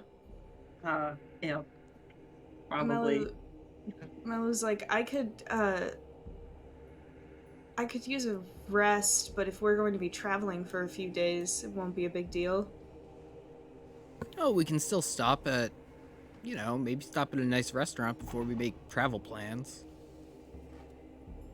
Just go have a nice fancy meal in the middle of all of this chaos. I don't know. It feels well deserved right now. We just unpetrified a woman. Well deserved. We did. Sir, I mean, Sir you goes, did.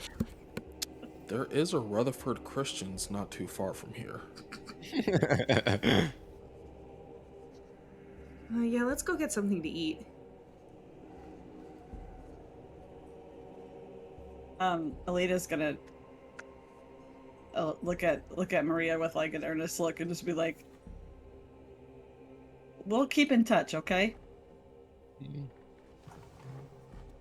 Yes, sounds like a plan. And if you need expertise on anything, do feel free to reach out with that device that you've got.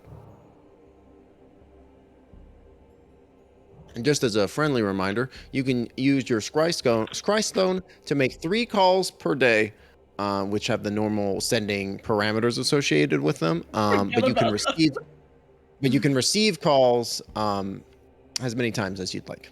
Okay. Cool.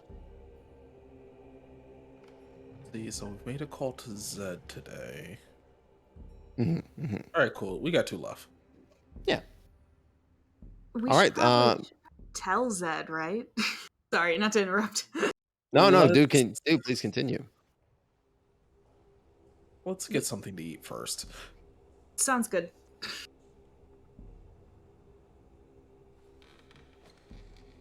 Excellent. Yeah. So you head out. You all are in the upper crust area, and it is just a short walk down a few tiered bridges and walkways leading on over to that high-end restaurant.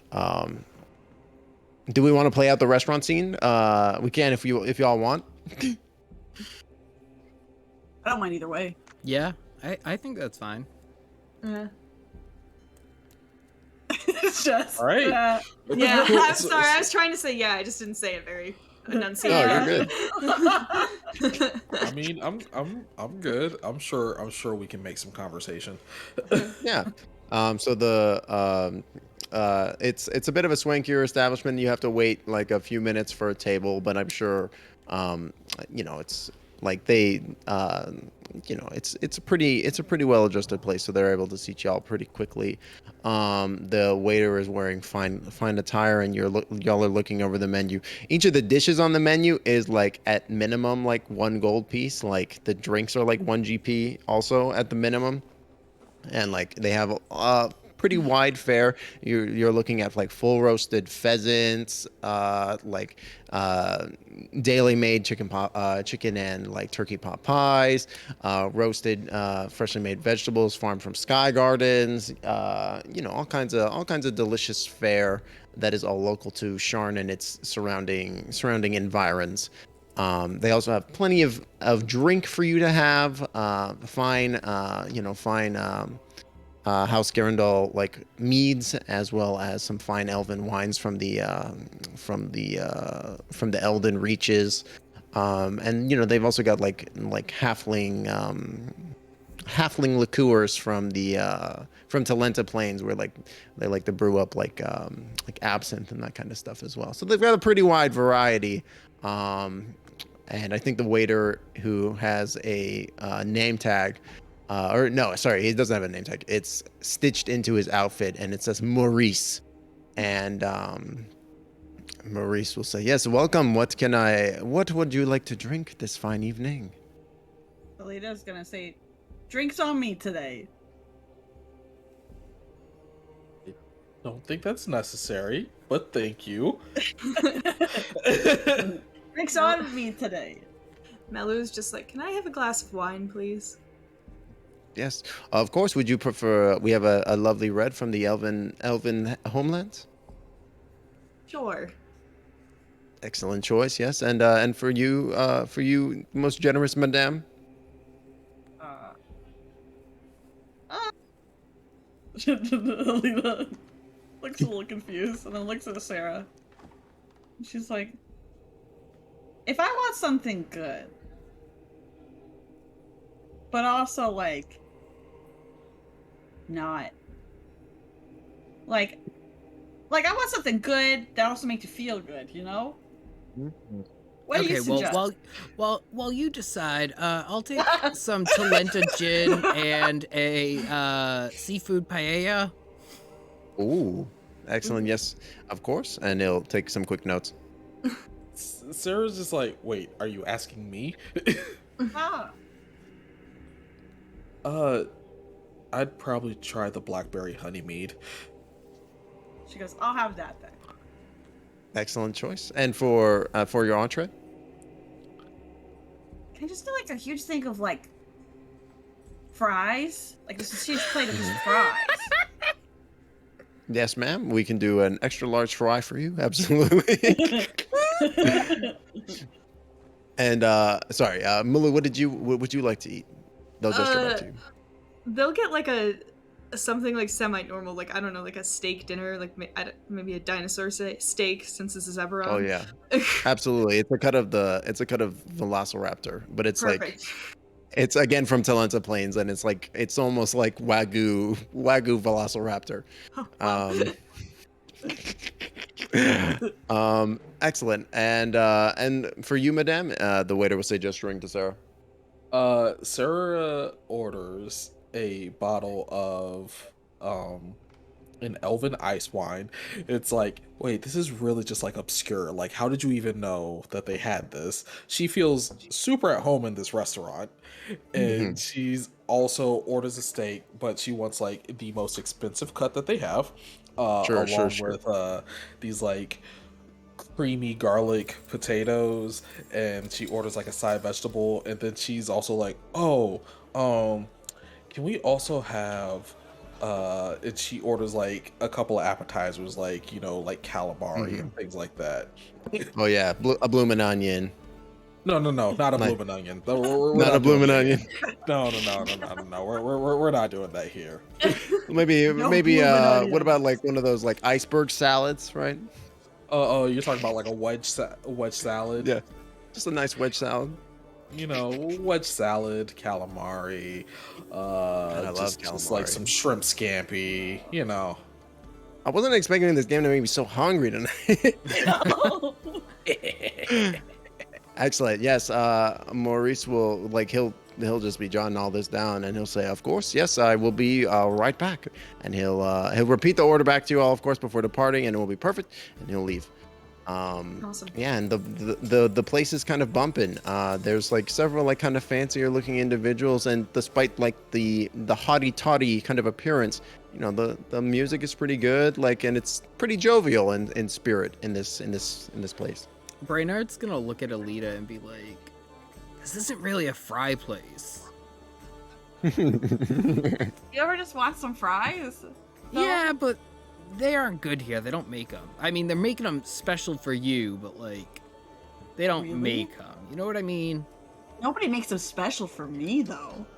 No, like, I mean, like, this is one of those places you can order anything and they'll get it done for you. Oh, what do you want me to eat, Brennard?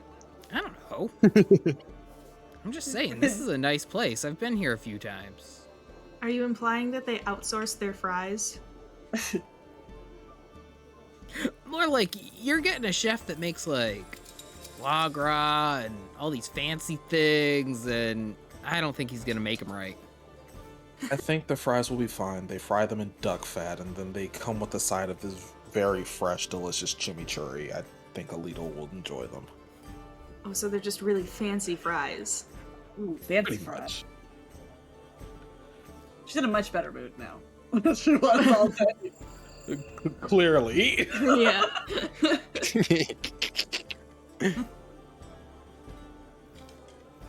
So about all of that, we just unpetrified a lady. Yeah, that was pretty cool, right? Yeah. It did happen. Sarah like takes her bottle of wine and just like pours some into her glass and takes a sip. And as she takes a sip, you know, she has that just like the wine just touches her soul just right. Well, doesn't that seem a little weird that nobody until us noticed that that was a person?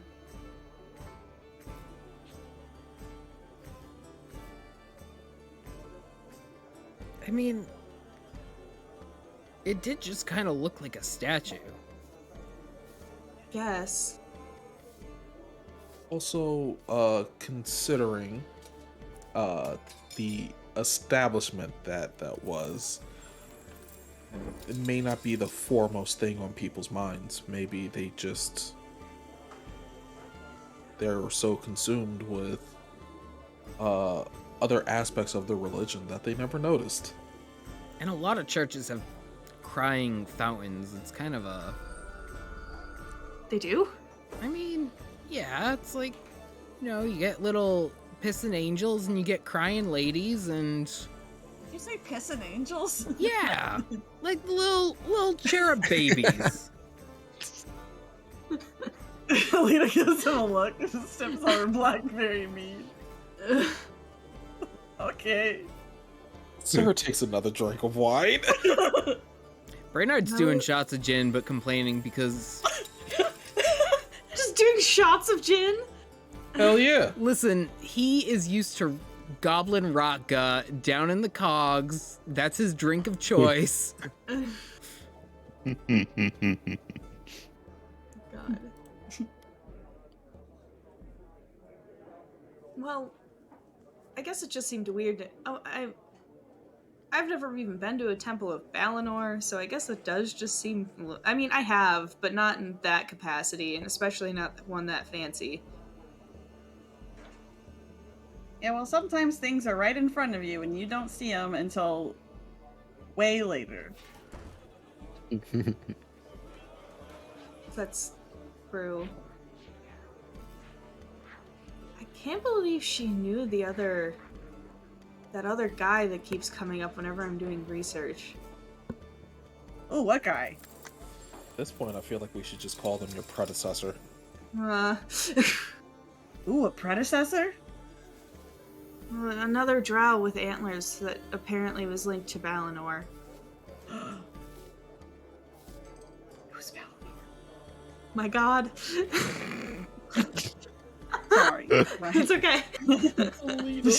Yo, sorry, right. Sorry. Please! I was just like, it's okay. I'm used to it. I forget sometimes too. Well, I did worship Valinor. I always had this thing, and they'll hold up the holy symbol. But I didn't know for a really long time because I was just with my parents and traveling. And I would sometimes see other people and temples dedicated to him, but we never really stayed in one place long enough for me to investigate. And then I moved away from my parents, and I wound up in Sharn and joining the Golden Shadows. And when that happened, I started to learn more. But before that, like, I had really only understood that I had these powers because he just decided he liked me, and I didn't know anything else.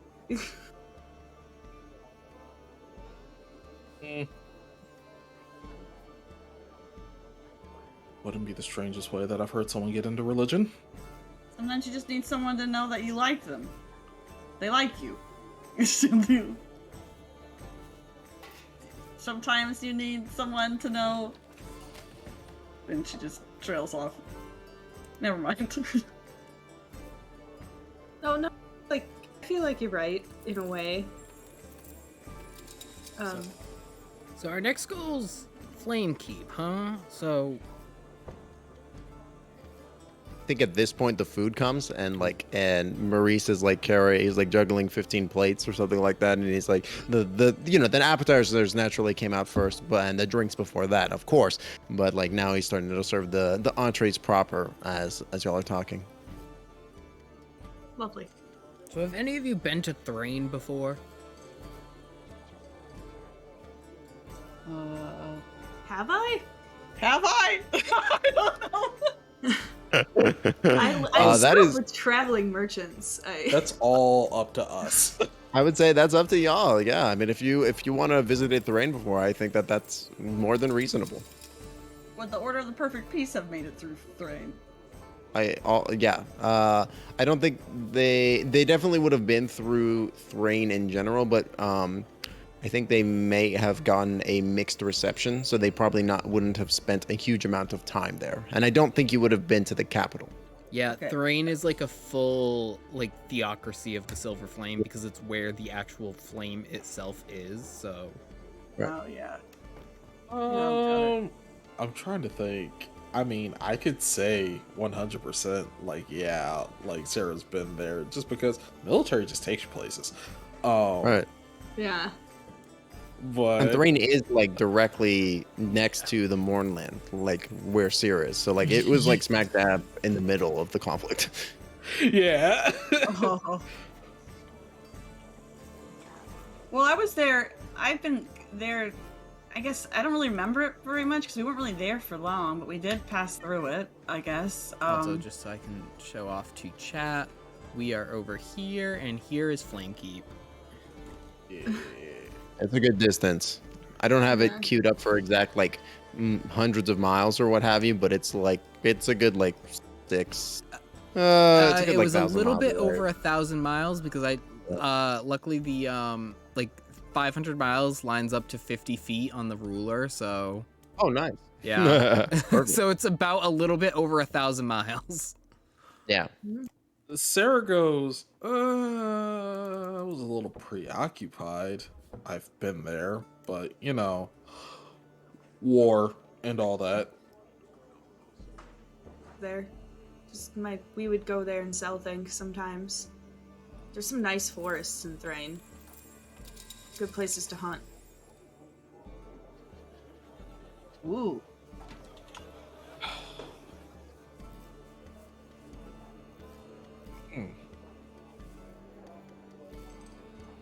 What are you thinking, Sarah? Sarah's going to just like, she's going to get to eating. Yeah, Brennard's definitely starting to dig in now. Yeah. She hasn't had a fancy meal in a while. This feels a little bit nostalgic to her. Indeed. I think that like a hush kind of falls over the table, like the quiet that happens when like food has arrived and like there was conversation beforehand, but now the food is so good that there's no conversation because everyone is just focused on how good it is, I think that's kind of like that kind of hush falls over the table as everyone is just enjoying their meal. At least till the end, and then pudding gets served, whatever that would be. What would your characters have for dessert? The largest slice of chocolate cake I can get. I was Hell yeah. about to say, like, Sarah probably goes, okay, but they have like this really, really decadent, like, stay with me here, 17 layers, Oh, 4 different chocolates. Oh my god. Yes. Brennard gets like a giant, like it's one of those like fishbowl sized like wine glasses, but it's filled with ice cream. hell yeah. And it's probably got like Yeah. some magical effects to it, like it smokes or sparks or something. It's got like those like little sparklers in it and shit. I love it. Like, Absolutely. but yeah, like Sarah's like describing this cake like the way that a sailor would like describe like a mermaid, right? Oh my god. It is drooling. Excellent. Yeah. So all y'all get three slices of the 17-layer quadruple chocolate cake and 1 fishbowl of ice cream. Just an irresponsible amount of ice cream, and I love it. I love that for Brennard. Yeah. Does he get Amazing, a brain yeah. freeze? Good question. Roll for brain freeze. Just kidding. I mean, I'll roll for it. Do you eat it like quickly? Because if you eat it at a normal pace, I would say no brain freeze. But if you down it, you know what I mean? 23. Oh, on the Constitution save. Nice. You're like you like just go ham on this bowl of ice cream, and like a lesser man would succumb to brain freeze, but you power through it, and you've eaten the whole ice cream and it's delicious, and you suffer no brain freeze at all. Amazing. The talent. Roll for brain freeze. Roll for brain freeze. Amazing. All right, yeah. So Are we good to end the meal scene here, or do you want to continue it? I'm fine either way. I think we're good. I think we're good. It's definitely a good way to bring the mood back up. So y'all have it's the end of the meal. Y'all have finished. Y'all are not. I wouldn't say y'all are drunk, but y'all are maybe like a little tipsy as your way on your way out of the bar on the restaurant. Night has fallen in Sharn. Yeah. What do you do now? How much gold should we each spend, Timbo? Go ahead and mark off. I would say everybody go ahead and mark off like 10 gold for all the drinks and the hors d'oeuvres and all that stuff. A pittance. Can do. Sometimes Brennard has to live it up. He's also part of a Dragon March house. Exactly. Like, Cera makes a suggestion that they should get back to the hideout. They should check in with Zed, but it also seems like she's just kind of like soaking in the atmosphere a little bit as well. Brennard has pulled out like a little like brochure map and is probably saying like, looks like it would be 3 or 4 days if we go by lightning rail.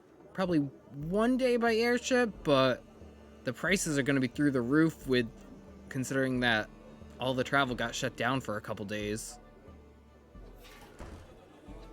What if we ask Zachariah? I'm sure he'd still be willing to fulfill a favor. Yeah, I'm just worried he might be busy. Well, it can't hurt to ask. Yeah, and if he's busy, we can take a light rail.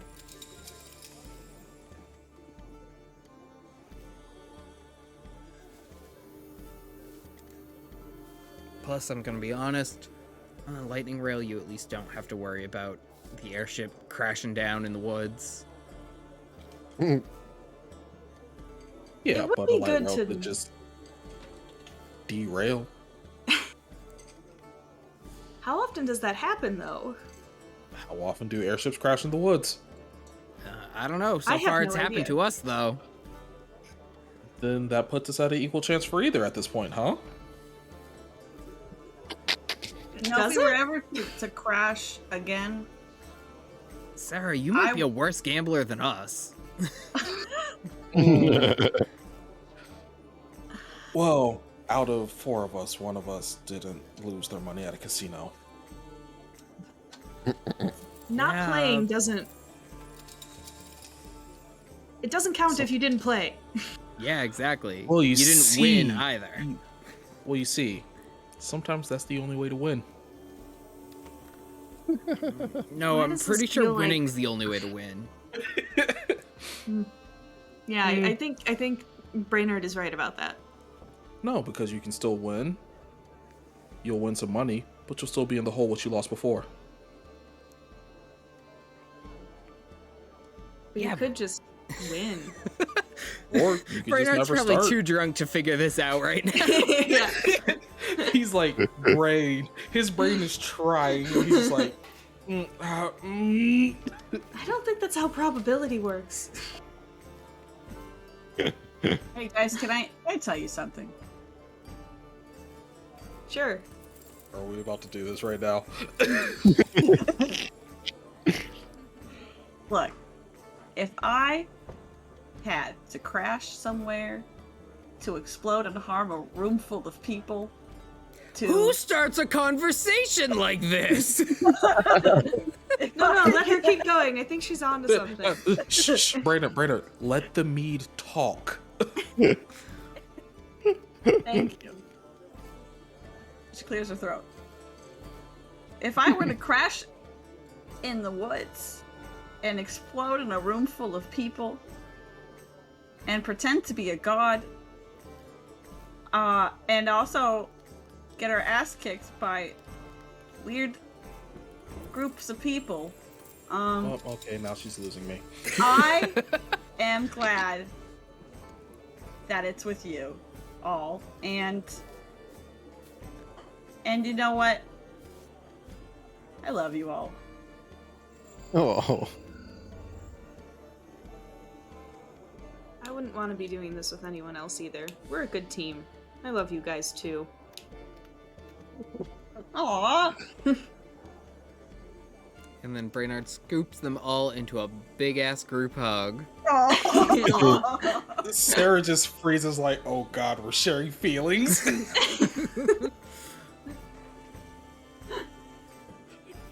got the two young ones drunk. Yeah, the babies are drunk, and now they're just like, I love you guys. Yeah.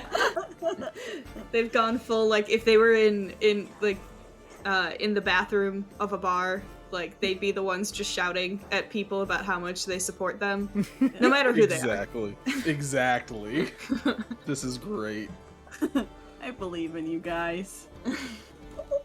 Let's get back to the hideout and get some rest.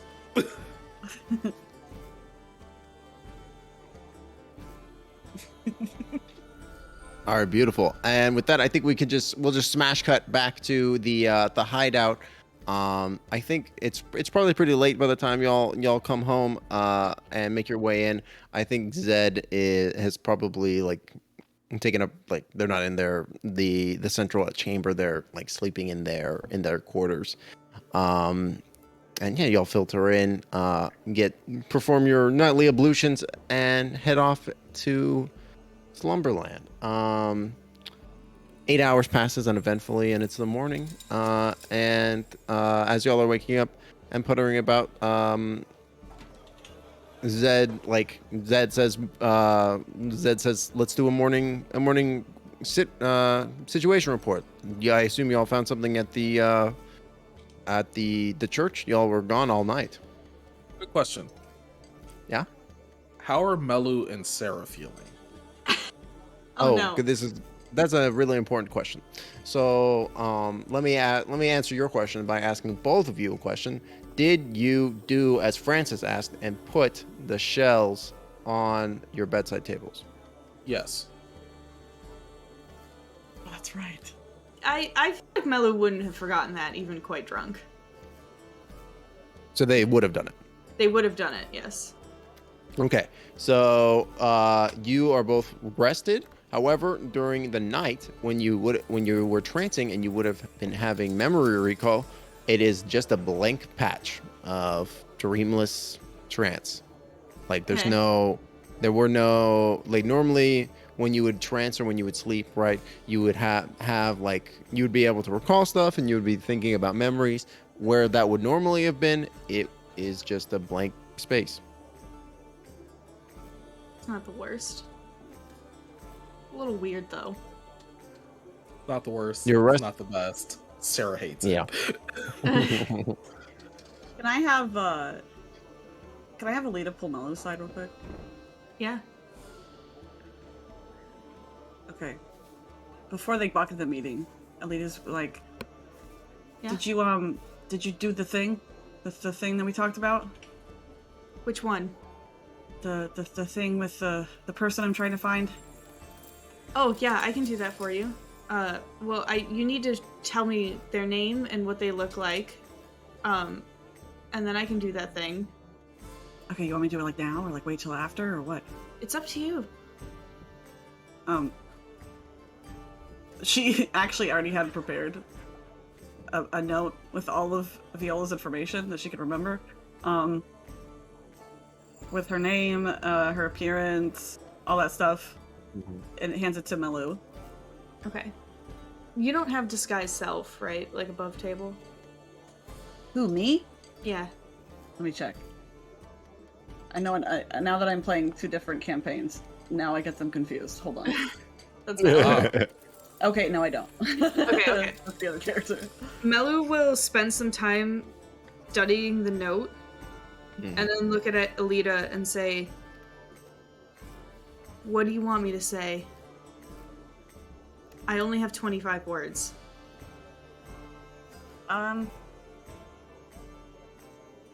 She looks a little nervous and she's just like, I just want to know if she's okay. And maybe if she responds, Okay. I don't know. I don't want to overwhelm her, but Do you want me to tell her that it's you? yeah. Okay. And Melu will cast Sending.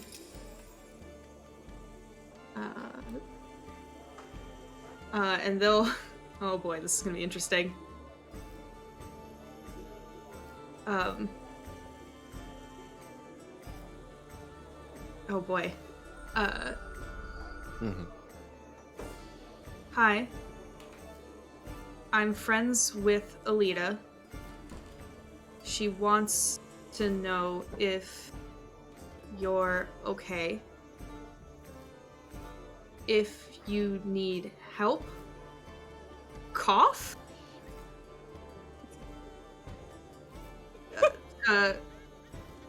Let us know. I think that's 25. Yeah. Okay, cool. It's quiet for like a moment, and you think maybe the sending spell fizzles, but then you receive a terse response. You say, "This is from Ellida, but I don't recognize you. How can I trust you?" Oh no. Whoa. She doesn't trust me. She doesn't trust that it's you contacting Responded? her. She responded. Oh my god. If I cast this again, I'm gonna be useless for the rest of the day. So maybe we should talk to Zed, and then Yeah. once we know what Zed says, then I can cast it again if we feel like we're just gonna be traveling for the day. Oh, okay. Okay? Okay. Okay, and also maybe think of something that she knows that only you would know. Okay. Okay. Then we'll go into the meeting. I love this. I love this conspiratorial nature. Y'all over in the corner. Okay, yeah. We got this. We got this. We don't need anyone. It literally is just like children. Just like, okay, That's so great. we're gonna do this thing. Yeah, we're gonna do this thing. And it's like, hey, what's going on? Nothing. Responsible decisions, though. So. Amazing. All right, excellent. Yeah, so I think Zed would have been holding the meeting, waiting for y'all to finish your chat before y'all joined them. And she'll say, so what's happened? The other dragon idol is most likely in the Flame Keep in Thrain. We unpetrified a lady, particularly Lady Maria Antareth. Mm-hmm. She was a statue in the Church of the Silver Flame temple here in Sharn, but apparently it was her the whole time. She was just petrified. She was crying a lot. Zed will blink at that, and she'll say, I'd heard there was a little rumor about that statue being very realistic, but I never would have thought. How odd. And you say you managed to unpetrify her? Yeah, actually, Ellida managed to get some of the clerics from the Church of the Silver Flame to do it. Wow. Which is good, because I couldn't have done it. Mm. Yeah. I bet Excellent. you could have. Don't down talk yourself like that. Oh no, I literally don't know that spell. Melu, there could have been other ways to convince them to do that. Oh, I just meant like I couldn't have unpetrified her. Like I couldn't cast that spell. I don't know it. I could learn it. Maybe. Don't mind taking the Cera- credit this time. Sarah's just like holding a teacup on a saucer and she takes a sip. Excellent. So you managed to unpetrify the lady, and Tara, it sounds like she would have been most grateful for that. She seemed pretty grateful. Also a little out of sorts. Hmm. She thought I was someone else. That probably doesn't matter though. Anyway, though, we found out from her that we need to recite some things, some prayers in the Flame Keep temple, and it will open up to a facility where the dragon idol will be kept, or is being kept. Interesting. Hopefully. That's interesting news. And you say it's in the heart of Flamekeep? Yes. Zeb will purse her lips like she looks concerned, and she'll say, that is actually somewhat troubling. Unfortunately, the Shadows, we don't have the best relationship with Thrain, and we don't have as many agents embedded in the capital as we would like. So, unfortunately, I'm not sure if we'll be able to have agents there be able to step in. Zeb will she'll take on a thoughtful expression as she's saying this. Oh, I think we all assumed that we were gonna have to go. Yeah, I think we've been on enough of these missions to handle it ourselves. I think at this point we have no other choice. Even other members of the Shadows, they're off on other duties at this moment. We're running a little bare right now, so I think unfortunately it would have to be you regardless. What are your plans for transport? We talked about asking Zachariah if he wasn't busy, and otherwise we were going to take the light rail. That seems smart. I think Zachariah would be more than happy to assist you, and also we still owes a bit of a debt to the Shadows for saving his life. So I think that pulling in that credit would probably be good now. All right. All right, excellent. It sounds like you have your mission then. Yeah. I guess we do, actually. Well, I hope everyone's packed. Indeed, I will arrange transport with Zachariah. He will be here. We'll have him ready the inspiration within the hour, and y'all will be able to set off post haste. Okay. I've made a new bag of holding, by the way, so if you want to pack anything, just let me know. We can shove it in here. Might get lost to the void. I mean, 15. hopefully no one's gonna go specifically for it. Again. Do we have other bags of holding? Maybe we should all have a bag of holding so they're not exactly sure which bag of holding to try and cut if they try to come for us. I don't know, just a thought. That's a little beyond what I can do. That's fair.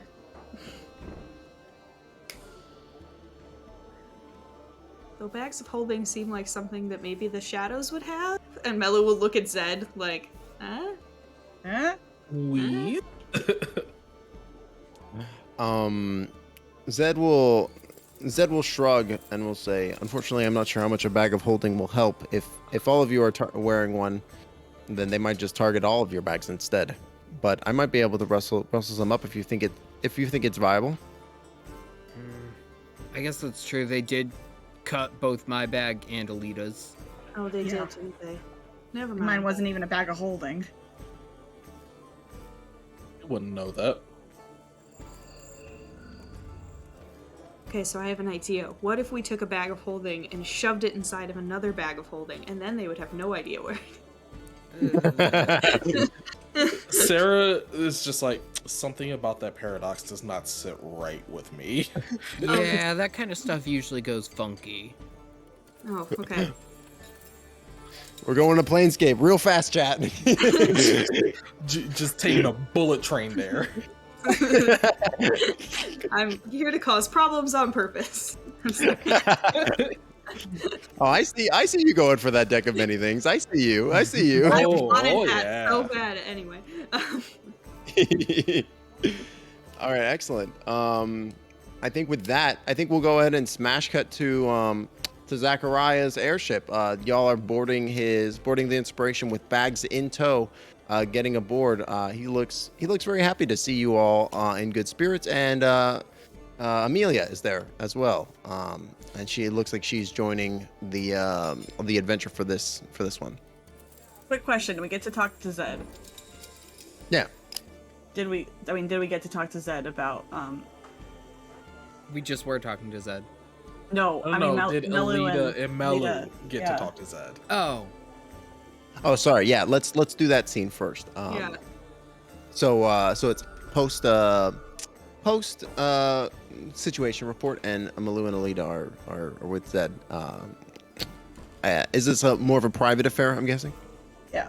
Yeah. Okay. I guess what can I do for you? I just wanted to know, I guess first, did you find anything out from? Did you look into my inquiry I had? I'm still researching that. Unfortunately, nothing at the offset, but I still have a few leads to run down. But unfortunately, nothing just yet. Okay. Because Melu was able to send her a message. I was. And she Oh, responded. really? Yeah. Oh, well, we know she's alive at least. Yeah. She does not trust us. Well, she didn't trust me. Did you think of something that only you would know, Ellida? Yeah. Okay. How long is the travel from... They'll look at Zed and be like, do you know how long the travel is, even on airship from Sharn to Flamekeep? Me, the dungeon master, I'm trying to figure that out right now. I think when I Um, was doing the times for the lightning rail, and I did look briefly, I think it's about one full day, so like a full 24-hour trip. For the airship. Yep. That gives Perfect. Melu plenty of time to try and have a long rest on there. Yeah. So, Melu will think- look oh, at, yeah. Melu will look at Ellida and say, "Well, if it's gonna take about a day for us to get there, I'll have plenty of time to take a long rest. So, if you wanted me to try and send her another message, and you have something that only you would know, we could do that now." Yeah. Can you send tunes I of music? try to hum it. Yeah. Okay. Does And each Ellida. note count as a word? That's very good question. Good question. I mean, I would say, like in songs, like those those half word increments that are used in choruses and stuff. I think those are called like vocaloids or something like that. So I think that could count. But you could hum 25 notes of this beat to this person. Yeah. Okay. Yeah. Oh, So, boy. so Elida's gonna hum a tune. A specific, nice little melancholy tune. It's a little ditty. about It's a little Jack ditty. Ryan. Okay. Melu will send the message, but they're gonna start it with, Ellida said to do this, and then they'll hum 20 notes of the little melancholy tune. Okay. Ellida, what is this tune? Like the meaning of it? I don't know. What's it sound like? No, I'm not doing I mean- that. I mean, both. can't If get you me want to do both. that. Yeah. What's the meaning? It's probably a tune that that Viola had shown her at one point, or had played for her on an instrument. That she probably taught her how to play. Okay.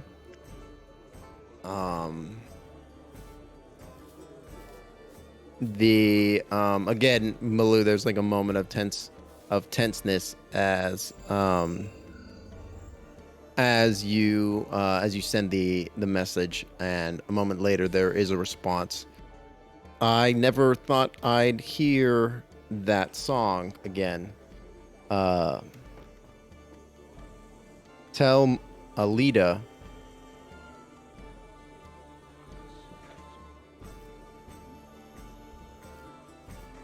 that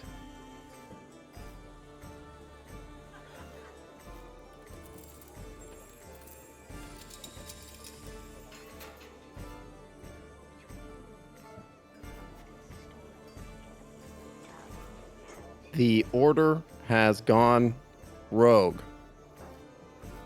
Okay. They're holding me captive. Okay. Melu will look at Ellida and say, "I think she needs our help." She said that the order has gone rogue and that they're holding her captive.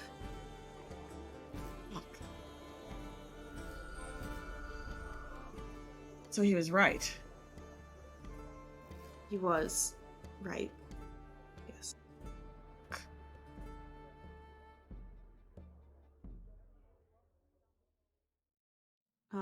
But I can't message her again today, but I can keep messaging her. Make sure she's okay to check in. But now we can talk directly to her. You know, we'll know if they try to tell us that she's dead or this or that, then we'll know for sure. Yeah, Melu, they want me to give them the idol. Well, how can I make sure that she's okay and not give them the idol at the same time? well, tomorrow... I don't know how much time I have. Well, they haven't given you a time, and it doesn't seem like they're actively hurting her now. I can keep messaging her, and we can see if we can discern where she is. And I'm sure Brennard and Cera will help us if we need to go get her. And for all we know, she might be traveling with them. They might be keeping her with them. Which means they're probably headed to Thrain as well.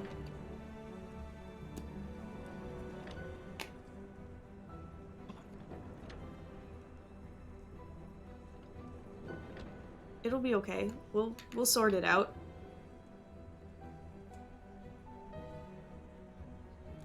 They're bad people. They're very... They're bad people.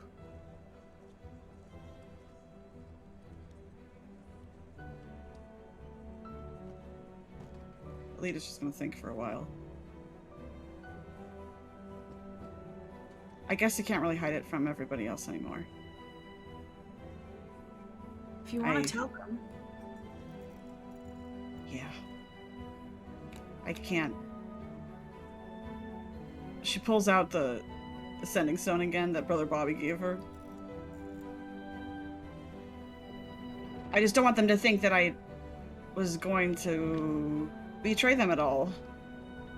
I think they will. I mean, I didn't think you were. Yeah. It doesn't seem very like you.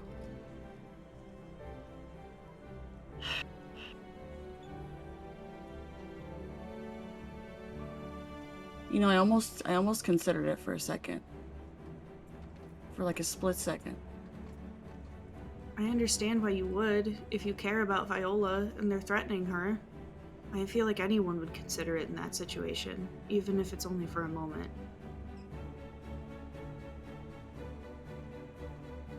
Yeah.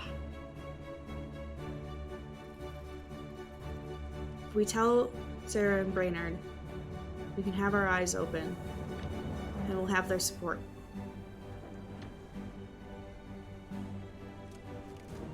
Okay. I guess there's just some things you can't do on your own.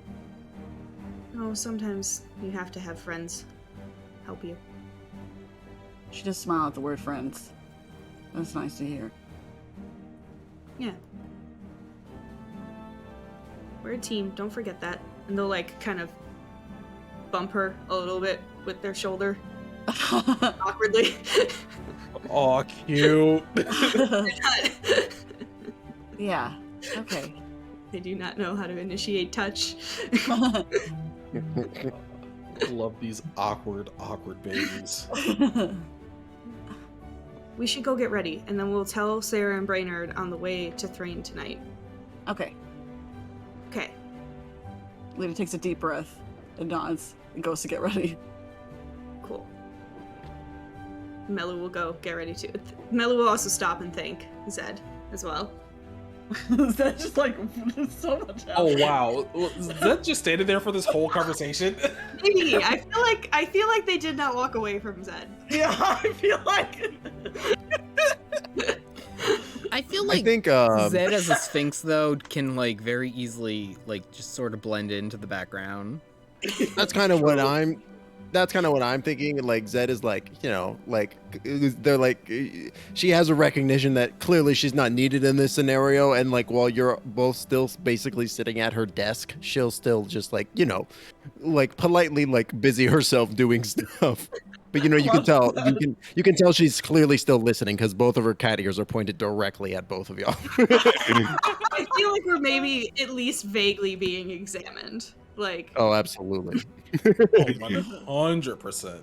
trying to figure out. But she's being polite in that she's obviously trying not to stare. God, I love it. I love her so much. Zed is good. Zed is very good. Is she loafed like a cat again? Like, Oh yeah, absolutely. best. Zed loaf. Amazing. All right, I think with that we smash cut to the inspiration. Everybody is getting in. Everybody is coming aboard. You see, you know, Zachariah is like waving to y'all, very very happy to see y'all. Amelia looks maybe not thrilled, but you know, still happy to see you, the crew. Cera, as you step aboard the inspiration, you feel the ship tremor slightly, like it recognizes you. Oh, awesome. I was actually going to say something about this. Yeah. So yeah, Cera says hello to Zachariah, and she gives, Amelia starts with an E. Yeah. She gives her a wave and a wink, but she does reach out to the air elemental to like say hello, cause like that's a new friend.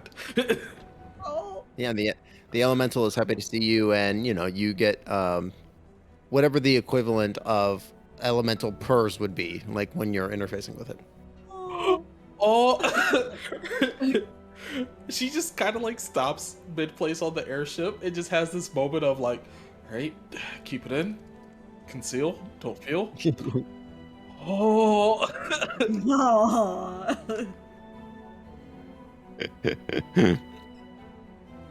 Amazing. But yeah, so y'all get onto the ship, and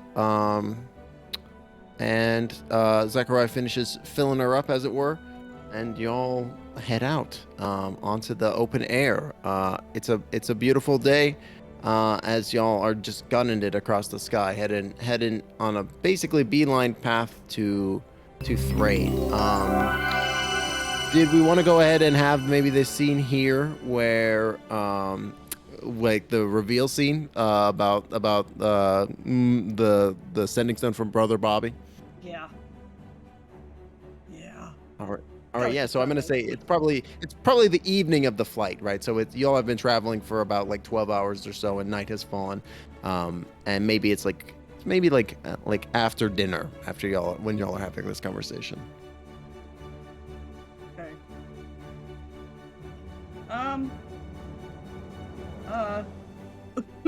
Alina's just like, hang on. So, there's something else I need to tell you guys. Melu is nodding along encouragingly. Sarah's like, another thing. When But, you phrase it like yo, that, I get really, really worried. I was going to say, but Sarah also does like stop herself short, because she doesn't want to try and like upset Ellida again. So she's just like, okay, another thing.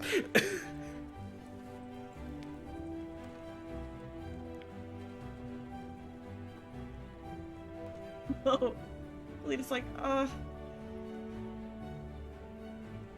So the other, you remember when I said a thing happened? Yesterday, a thing happened. Mm-hmm.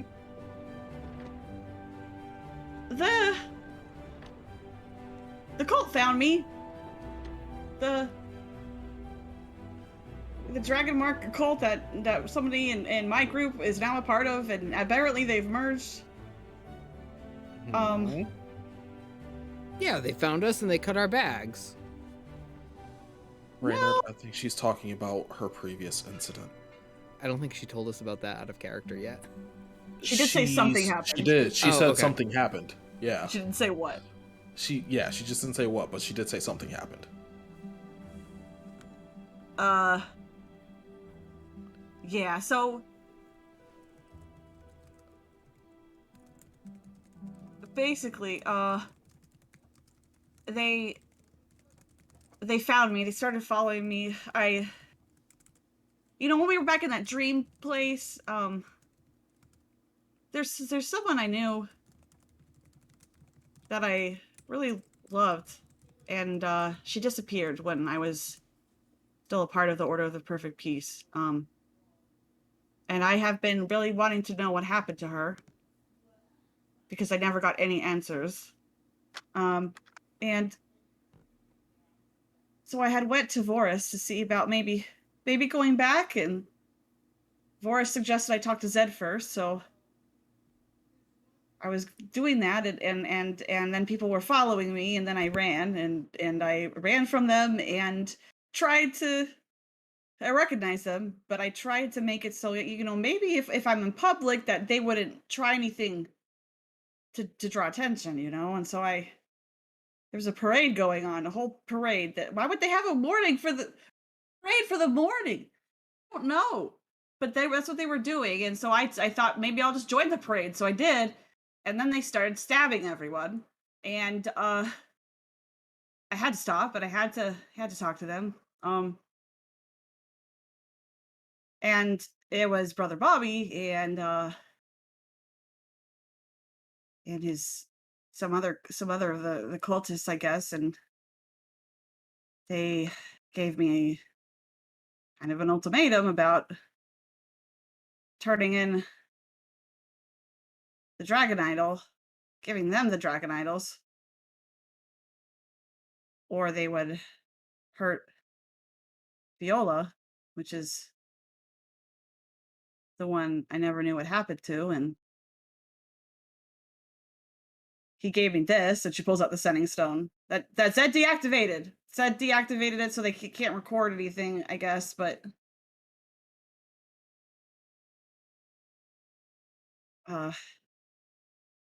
they wanted me to do that, or they said that they were gonna kill her. And apparently she's still alive. And I don't know what to do. I am really scared. And she just sits back, defeated.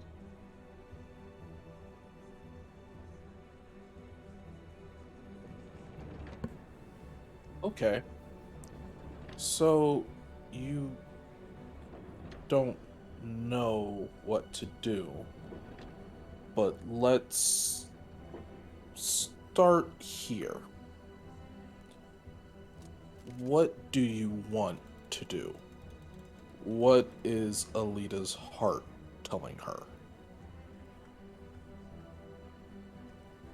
That I have to save her.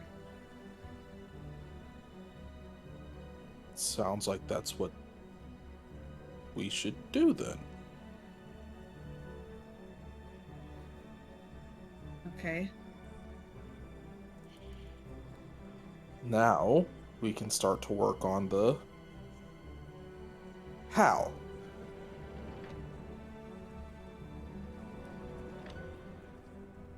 Yeah. Have either of you tried scrying for her?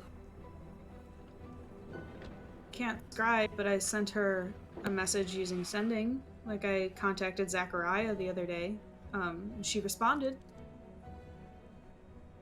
That's how we So found out that she was we know alive. she's alive and in good health. That's good. I don't know about good health. There's kind of no way to tell, huh? They're holding her captive, but she was able to speak, so Did she sound pained when she talked? did she, Timbo? I don't think that you can get that level of an inference off of the Okay. words. Not particularly. Then right now we have to operate under the assumption that she's in good health. The good news for us is right now they want something from Ellida that we don't have and that they don't have either. So Yeah. they can't force a hand. But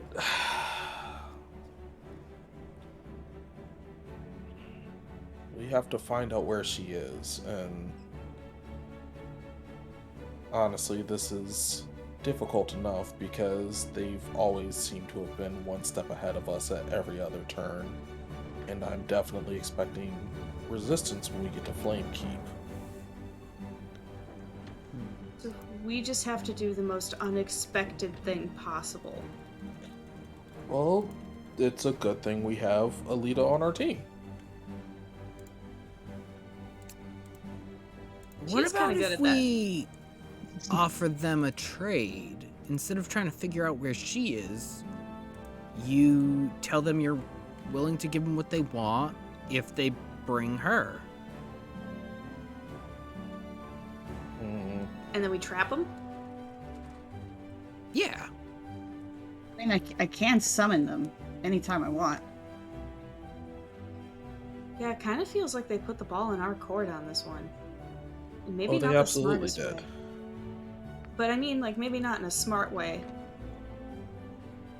They're banking on me not telling you. They were banking on me betraying you, I think. And they were stupid for doing that. I mean, let's even say that they don't. Let's say that they are fully prepared to face all of us. But you can act. I don't know, we can figure this out, but like, you could theoretically lie. You could just tell them, yeah, I got what you want. Like, bring her with us, or with you, and we'll trade. But we're not planning on making that deal, you know? I Yeah. get where you're coming from, Brennard. The only thing that bothers me is the fact that we don't have many connections in Flamekeep. So it's really just the six of us at most. And even if we could try to lure them into a trap of our own making, what would that trap be? We still have to get our hands on the Dragon Idol before we can even attempt to make a forgery of it.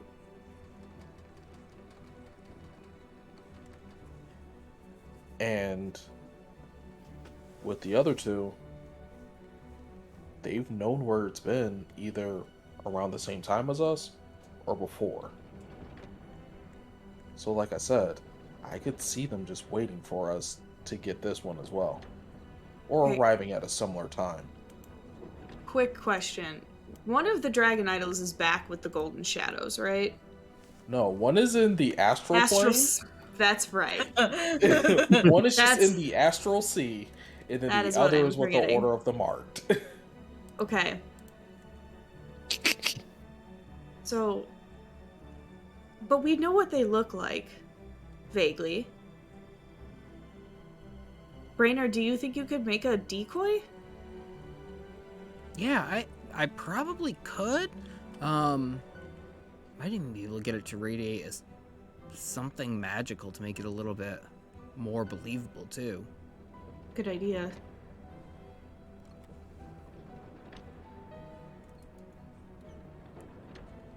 Because we know what kind. We know that it's that the one in Thrain is a. Is it Cybrix? I was about to say. No, it's the Eberron. Yeah. It's the Eberron one, yes. Yeah. We know it's an Eberron shard, so we know what an Eberron shard looks like, and we know what the dragon idols look like. So, if we can make a convincing enough decoy like that. You're right that we don't have a lot of allies in Thrain, though.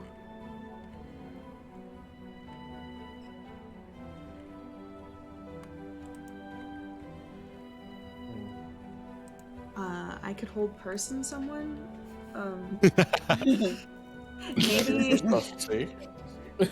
Maybe we could find a way to get a map.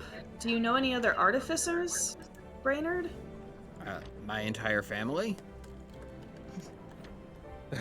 That's a lot of artificers. Maybe one of them can make a trap and send it to us. Maybe Brennard could make a trap, but he's already making a fake dragon idol, so I don't know if we want to distract him.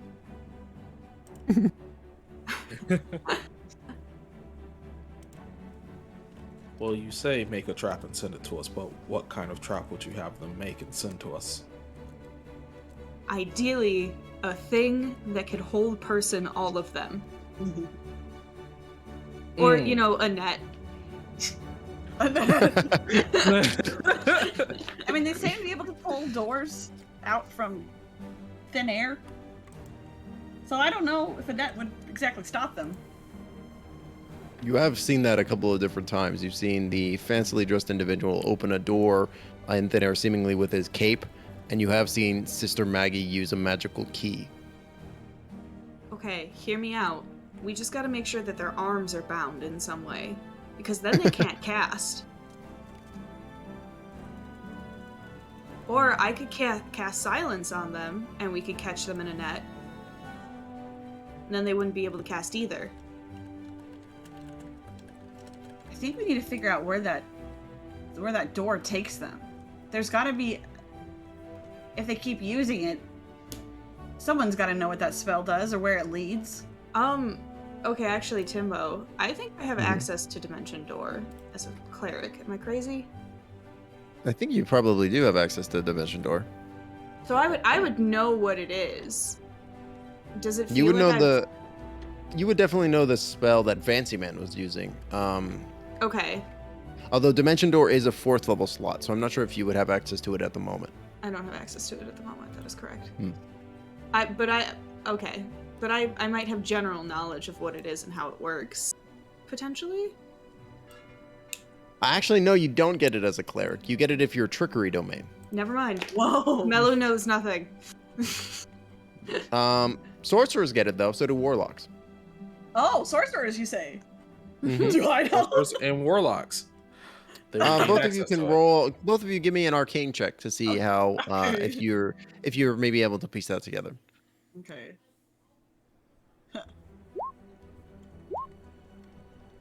I'm gonna say, Ellida, you probably don't know what specific spell it is, but I'm gonna say, Cera, you've probably seen this spell on the battlefield a few times, used by like high-ranking magic generals to like get out of sticky situations, like themselves, if need be. Well, it's definitely Dimension Door. That's 100% what he's using. Where, does it lead to a specific place or what? Well, yes, but it's a destination of his choosing. Okay. So it's not going to be like on the astral plane or anything like that. But it has a limited range, doesn't it? Typically, yes, and I guess technically, wait, let me actually look this up to make sure I'm spitting correct facts.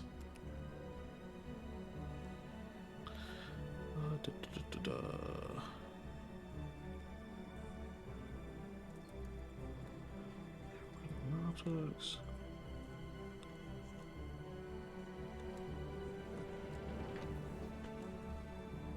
Okay, yeah, you arrive at exactly at the spot desired. It can be a place you can see, one you can visualize, or one you can describe by stating distance and direction.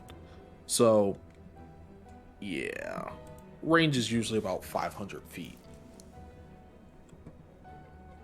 Okay, so what if we put them in the middle of an open field where even if they get 500 feet away from us, we'll still be able to see them?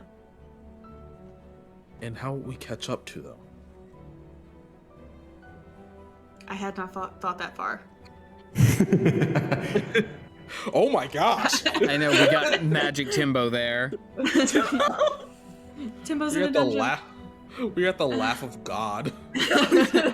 Out of nowhere. Why'd the voice changer turn on? That's so weird. I didn't hit any buttons. I think that we have the time to continue to workshop a plan, We do.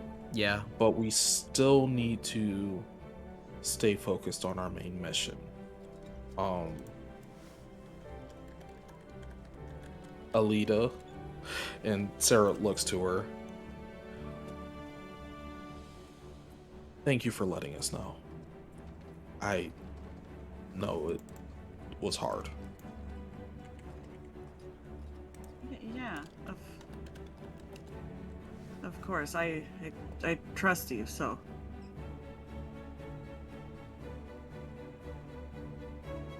Beautiful, excellent. I love it. And with that, the party goes back to planning their daring escapade, their daring shenanigan, their clever ruse to try to trick the cult of the marked as they fly on through Thrain over to Flamekeep. Excuse me, Will Timbo. they be successful? Will they be able to pull one over on the Cult of the Marked, or will the Cult of the Marked remain one step ahead? And tune in not next week or the week after, but 2 weeks from now, on May 22nd or May 15th for May 15th. the next game. Hey, But I think Timbo, that's perfect place. Perfect place Can I to go. come Yes. with something real quick, please? Actually, Yeah. Absolutely. Please do. So they continue their planning, but Mhm. maybe later that night, as they all go to turn in, Cera finds herself a nice, comfy, isolated corner of the airship, and she sits, and instead of entering a trance, what she does is she focuses on the magic within her, and then with that just kind of almost like follows a line to the source of her magic, and she speaks to said source, and she very quietly is like, Astagoth, are you there? When you reach out to your patron, it's not so much direct communication as it is more feelings and inferences and kind of like psychic impressions. And you, as you're questioning and reaching out, you do feel the presence of your patron manifest.